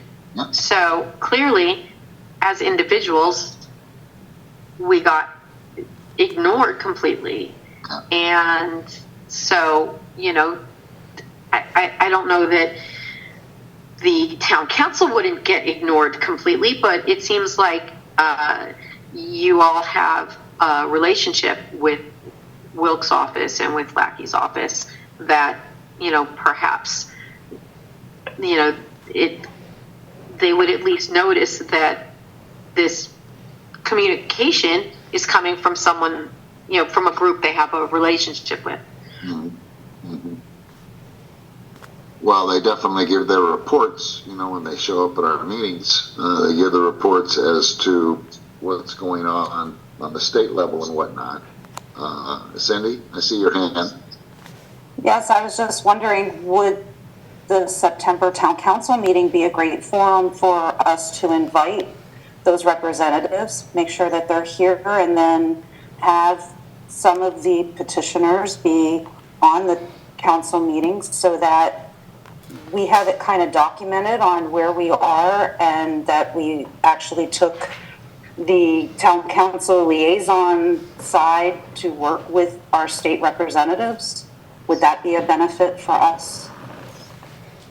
That might prove better than a letter. I'm going to make a suggestion. I don't think you need to wait till September. Carlo Basale is very approachable. He understands a lot about this project because he's heard a lot about it. And I think the right next step would be to do this. Reach out to Carlo. I'm sure we can get his email address over to you, Marcy and Cindy, and just pick up the phone and give him a call and say, hey, we'd like to discuss this with you to understand what you can do. What do you need from us to be able to do this? Your constituents, your voters, if they then come back and say, well, we want you to send us, an antique gold ring on a day with a Z in it, then come back to the council and we'll see what we can do. But I think you're perfectly within your rights to actually reach out to Carlo, and I'd start there because he is definitely the most engaged. He's an Aguadulce resident, and Assemblyman Lackey has authority over this agency. Okay. All right. And you can do that tomorrow. You don't need to wait till, the Aguadulce Fair. All right. And here's Carlo's number if everybody wants to call him. Okay. It is 661. Whoops. Hang on one sec. Okay. Sorry. 661. 267. 267. 7636. 7636. Okay. I will be calling him tomorrow. He represents Tom Lackey, right. The 34th Assembly District Assembly member. Scott Wilkes' liaison is Thomas Marino, and his phone number, maybe get him on a conference call, 661 729 6232. 6232. Okay, he's Wilkes. Contact. So the reason I suggest Tom Lackey is that previously his chief of staff was a guy called George Andrews. He's not Tom's chief of staff right now, but when this was all going down in 2020 or 21, whenever it was, George was very supportive and helped navigate through some of those things. So I think it's worth mentioning to Carlo, you know, a couple of years ago when this was all happening, George was very assistive. I think George works with a separate politician now. But to sort of resurrect that relationship where Assemblyman Lacker's office actually supported the community in this a couple of years ago as the first line of why we'd like a little bit more assistance this go around too. All right. Yeah, and just FYI, that number isn't going to connect you with Carlo. That number is going to connect you with Lackey's office. Right. I've had to call that number before for something. For Carlo. Okay. And that's really who you want. You want somebody within that office to take down your information, and then they will take it from there to try and get some action done. Okay.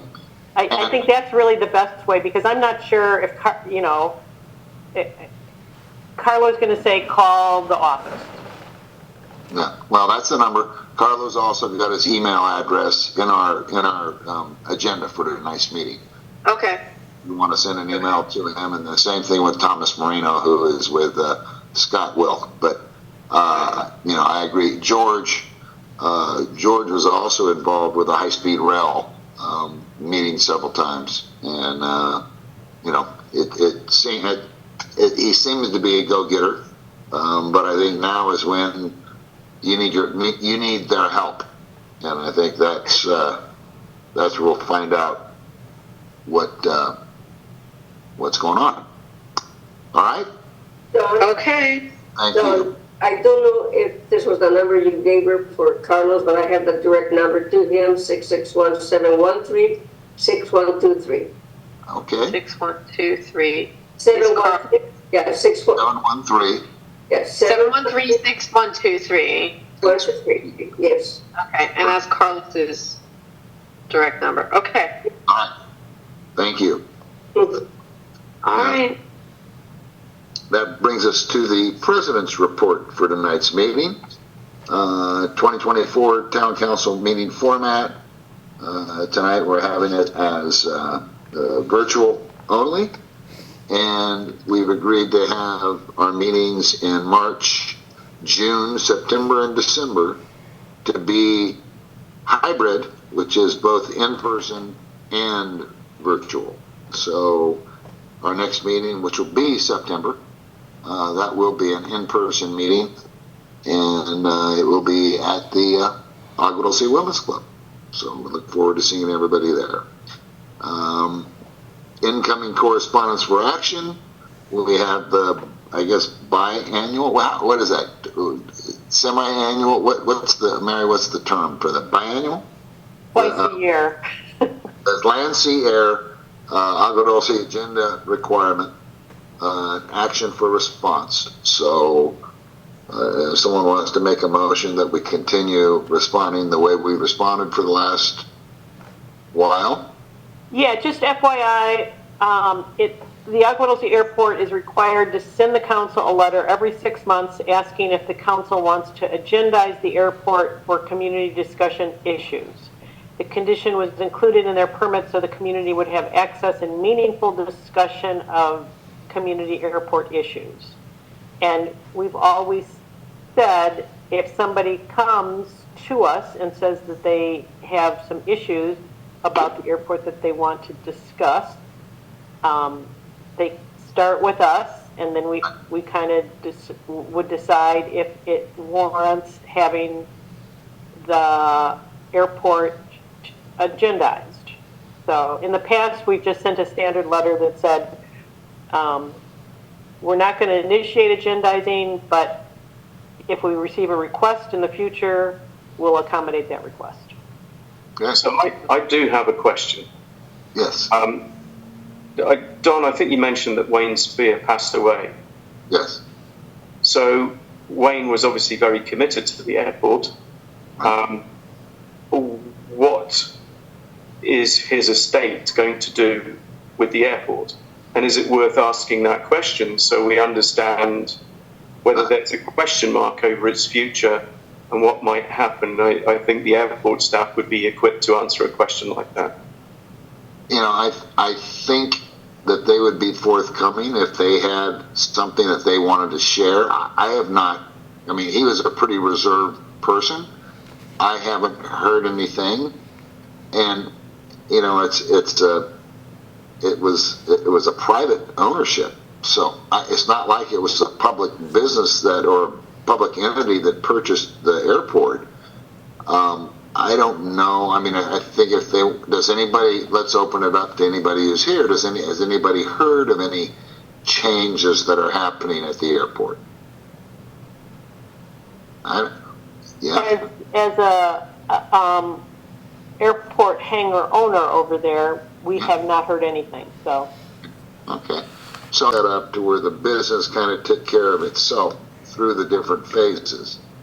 I haven't heard anything, Chris, and I don't know that the town council really wants to write a letter to the owners of the airport. To me, it's, well, I guess, okay, the next event coming up is going to be probably the parade of tables, I'm guessing. Okay. So I think at that point, if something has changed, you know, we're going to be alerted, but I'm just a little hesitant in firing off a letter, means that we're really, you know, what right do we have to request anything like that? What's the council's feeling? Well, the special permit that they're operating on, I believe, goes until 2026, maybe. So, I mean, they're still going to be operating as an airport, as far as I know. Right. Okay. So, you know, here's something where it's really not the town of Agua Dulce's position to ask what's going on unless we hear that there is a problem, and I haven't heard that there's any problem. You know, what's everybody's feeling on that? I agree with you. I would be really uncomfortable putting it out there. Yeah, I have no view on it one way or the other. I was just raising it as a question. No, that's good. Because it's a pretty significant piece of real estate, whether it's public or private. Yeah, it's right in the middle of our town. And I know the fire they had, they were doing water pulls out of there, so I'm assuming the fire department, whatever kind of agreement they have with him to use the water, that still stands. I mean, I don't know, but all I know is really it's none of my business what he does, and I don't know that it's the town's business. But when it comes to agendizing, and correct me if I'm wrong on this, Mary, but when it comes to agendizing them to attend our meeting, it's not like, please come give us a presentation. It's more like it becomes a legal meeting where they have their attorneys and secretaries and everything else are going to show up to this particular, it's more like a hearing than it is someone who's giving a report for a meeting. And the fact that years ago, and I'm going back 25 years ago, some residents were concerned about, you know, the noise factor, all the different things that they had that they were concerned about with the airport. And they would come to the town council meetings and air their feelings and vent, and there'd be discussion. And oddly enough, when it came time for them to get their permit, they actually, the Board of Supervisors, weighed the opinions of the 2 or 3 people that complained against the owners of the airport. You know, it's kind of, wow, you have the same amount of power. Here's someone who's willing to, you know, keep the airport as an airport and so on and so forth, and yet an owner that knew the airport was there before they bought their property, it's kind of like the squeaky wheel gets the oil. But I think at this point, you know, unless we hear something negatively or derogatory, I think we ought to just send the letter that we've been sending. Perfect. Yeah. Okay. Yeah, go ahead, Chris. No, I just said I'm quite happy with the answer. I just raised it because I think a few months ago when you and I were together, you mentioned that Wayne had passed away, and it sort of set the question in the back of my mind. You know, well, what might happen to that property? But you know, that was handled so privately. It's like you heard and you didn't know. Is it all you wanted to know was, is this just a rumor or did this really happen? I mean, it was so strange when he passed away. It was kind of like it took 2 weeks for the word to get out. And so, but thinking back, that's the way the guy, he was very unassuming, yes. You know. I agree. I mean, we go to work on their well, and you know, Connie'd be wearing white tennis shoes that she bought at JCPenney's, you know. And so it was like, oh, you're Connie Spears, you know. So anyway, yeah, Cliff, you're on the middle of the screen there. What you got? Yeah, the only thing I would say is that it is a substantial amount of property within the airport controls. It is adjacent to the RTG and to the proposed wastewater treatment area, and what could potentially be a risk there for the community, depending on what they decide to do. Yeah. Well, I know the owner before Wayne was going to put in, you know, he wanted to form a membership thing there, and they shut him down because of the toilets in the restroom, I guess, you know, and that's something where I'm thinking, oh my goodness, you know, it just, I don't know. But anyway, Cindy, get your hand up again. I do. It's my lucky night. I have had communication with John Bonner. He's the airport manager, and not in that specific, you know, that conversation, Chris, of what's going on, but he's willing to work with us since we are, I mean, their property is right across the street from us. Right. And so we are very concerned of what happens at the air park. We're also concerned, as Deputy Orlando knows, that, you know, we have a lot of off-highway vehicles that travel from back and forth. Mary knows that we've been in contact with the Pacific Crest Trail because there's property that's owned on both sides of the air park that they've been looking at working with. And I just want to kind of put it out there that it doesn't seem like there's anything that they want to do right now. They want to control the property and take care of it and not have any liabilities at this point. And I just kind of got the feeling from John that they just want everything to stay just the way it is. Yeah. Okay. All right. I agree with that. All right. So does someone want to make a motion that we write the same letter that we've written in the past to the airport? I'll make that motion. All right. Do I hear a second? I'll second it. All right. All those in favor say aye. Aye. Aye. Aye. Opposed? All right. Okay. Next item. We have public hearing, community meetings, workshops. There's a couple announcements here. The DRIP collaborative meeting on SB 552 is July 12th, which is this Friday, it looks like. 10 a.m. to 5 something. 5 m. I'm guessing that's 5 p.m. Zoom registration. So anybody who would like to attend that meeting. Don, I've got some other stuff going on that day, but I am going to try to attend it, and if not, I'm going to listen in because I think they're going to have the meeting's going to be recorded.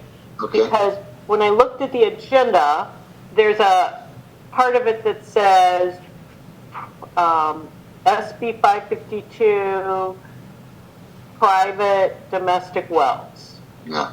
So that was my, that everybody says, oh, you don't need to worry about it. You don't need to worry about it. And it was right there in front of me. So I have still big concerns about. Yeah, no, I agree, and that I was concerned about it, and yet all I could find through all of their literature was basically they were giving a definition of what a private and domestic well is, as far as any requirements that were going to be handed down that involved them. There were none, but that doesn't mean they're not going to dream something up in another year or two. But I don't want to live my life that way. It's something where at this point, because we raised the question and they said, nope, we're leaving that alone. We're not doing a thing with it. Well, I think we have enough people that have gone on record of saying that to where, for some reason they chose to put the definition that had never been defined before in that first or second page of that. What do you got there? Okay, I'm looking at the agenda and review 1030 review of the focus area recommendations process, and drought relevant data is a bullet point. Drought preparedness for domestic wells is the second one. Wow. Okay. Drought definition and narrative. So anytime I see domestic wells, it just it alerts me. Yeah. Okay. So, all right. I'll keep an eye on it. Okay. And it's from 10 a.m. to 5 p.m.? PM, yeah. 7 hours? It's an all-day thing. Okay. But it is going to be recorded, so okay. I think that's probably how I will watch it. The recording is available at www.water.ca.gov/drip. Okay, good enough. All right. So next item is LA County Office of Cannabis Management. We talked about this a little bit earlier, having a workshop.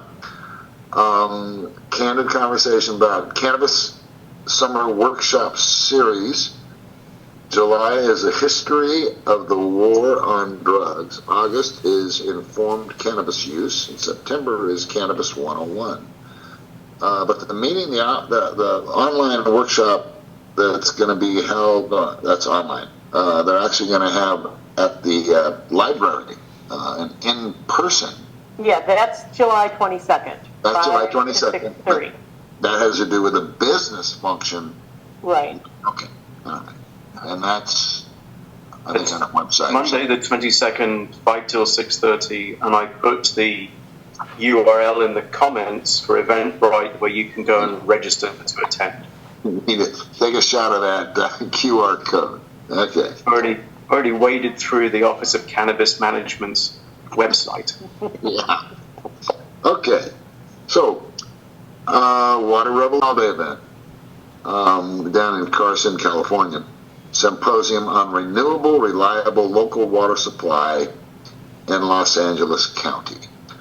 Okay, so incoming correspondence for notice. We had a couple of them. We had COC application, attached garage permit being pulled, unpermitted corrective work regarding the grading that was done over on Windrush, demo of an existing pool, construction of a new pool on Barber Road, White Fox Lane, convert existing shed into an ADU.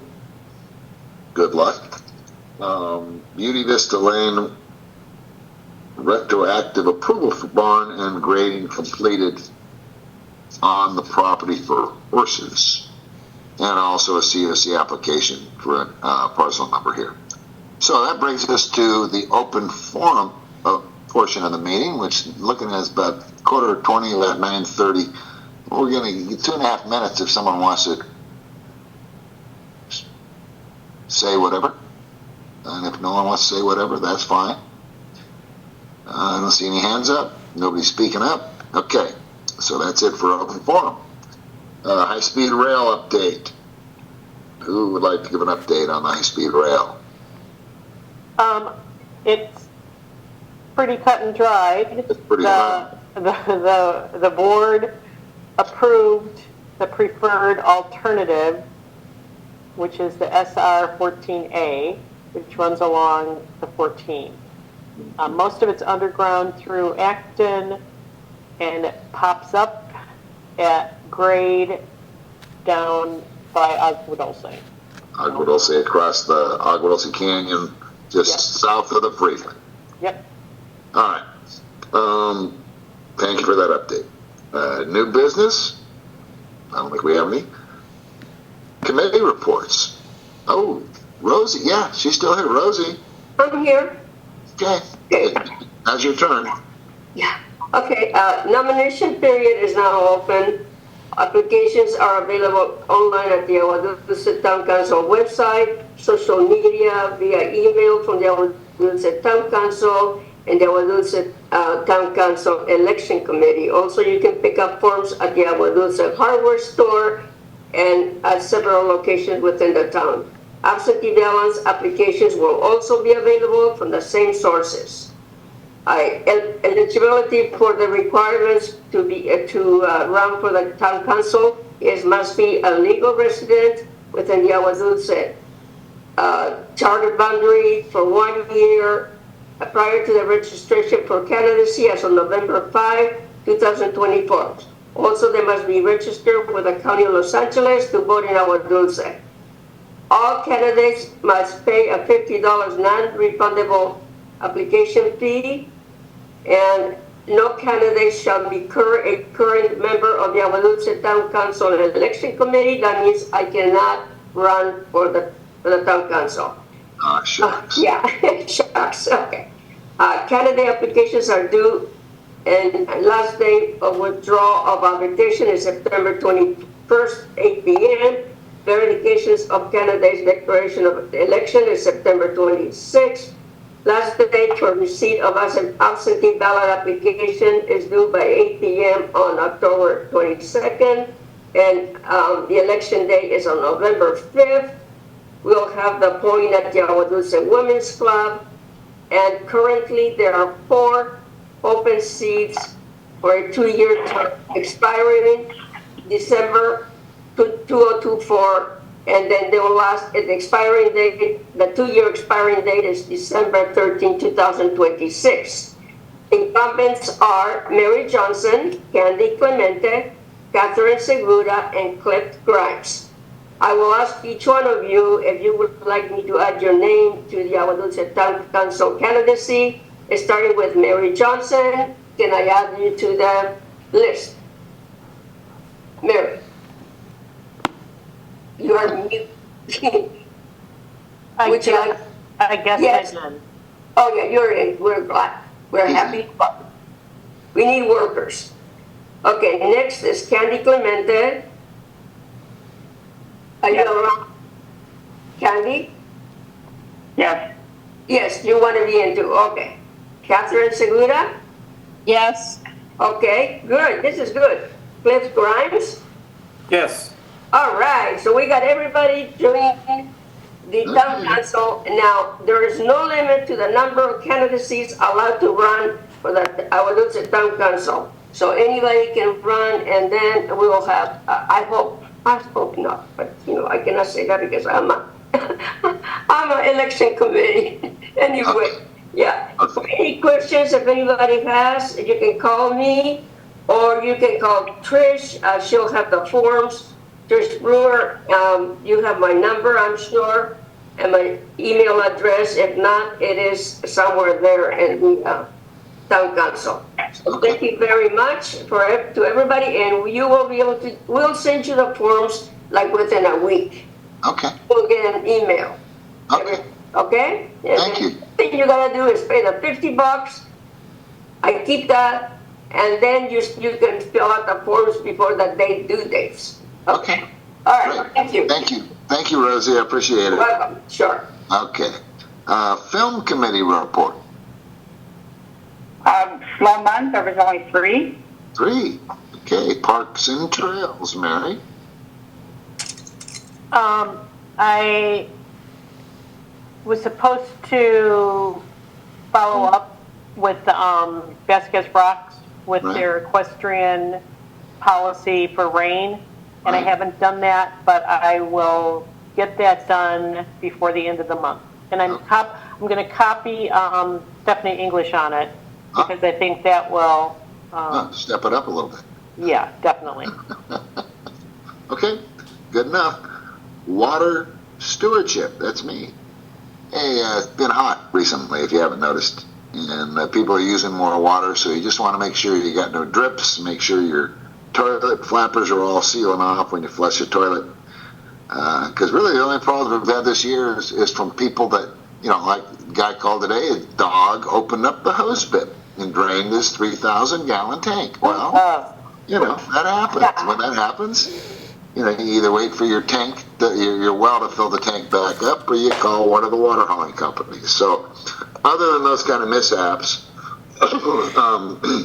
things are still kind of holding their own, which is good. Ways and Means, Scott's not here.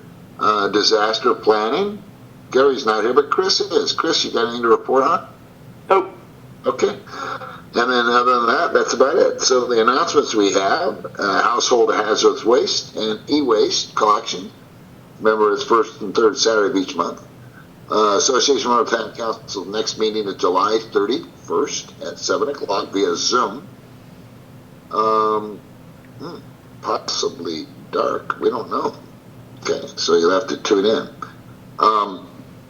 Santa Clara River Watershed Area Steering Committee meeting is going to be July 18th, which is Thursday next week at Santa Clarita City Hall. The details you can find on our website. Regularly August Town Council meeting is canceled for summer vacation. That's why we all join this club. Next Agua Dulce County Council meeting is September 11th, 9/11/2024. Format will be in-person hybrid via Zoom. Meeting location is going to be at the Women's Club. And future agenda items, we're going to bring up the future Public Works update on North County solid waste, and I think we'll also bring up the monument, what it will all be able to digest what it means to have the national monument versus the whatever. All right. Unless anybody else got something to add to future agenda items, those are the two that I show. I do have one comment. Okay. All right. Yes. I did notice that the supervisor's office has renewed their dump voucher program. Yeah. And if you take your driver's license for an unincorporated LA County address in our area to the supervisor's office in Lancaster, you can get 2 dump vouchers for a half-ton each. Good through June of 2025. Okay, cool. All right, that's about $300 worth right there. Of course, you get to stand in line for about 3 hours. But anyway, other than that, I'm looking for a motion to adjourn this meeting. I'll make a motion to adjourn. All right. Do I have a second? You got a second? A second. All right. All those in favor, say aye.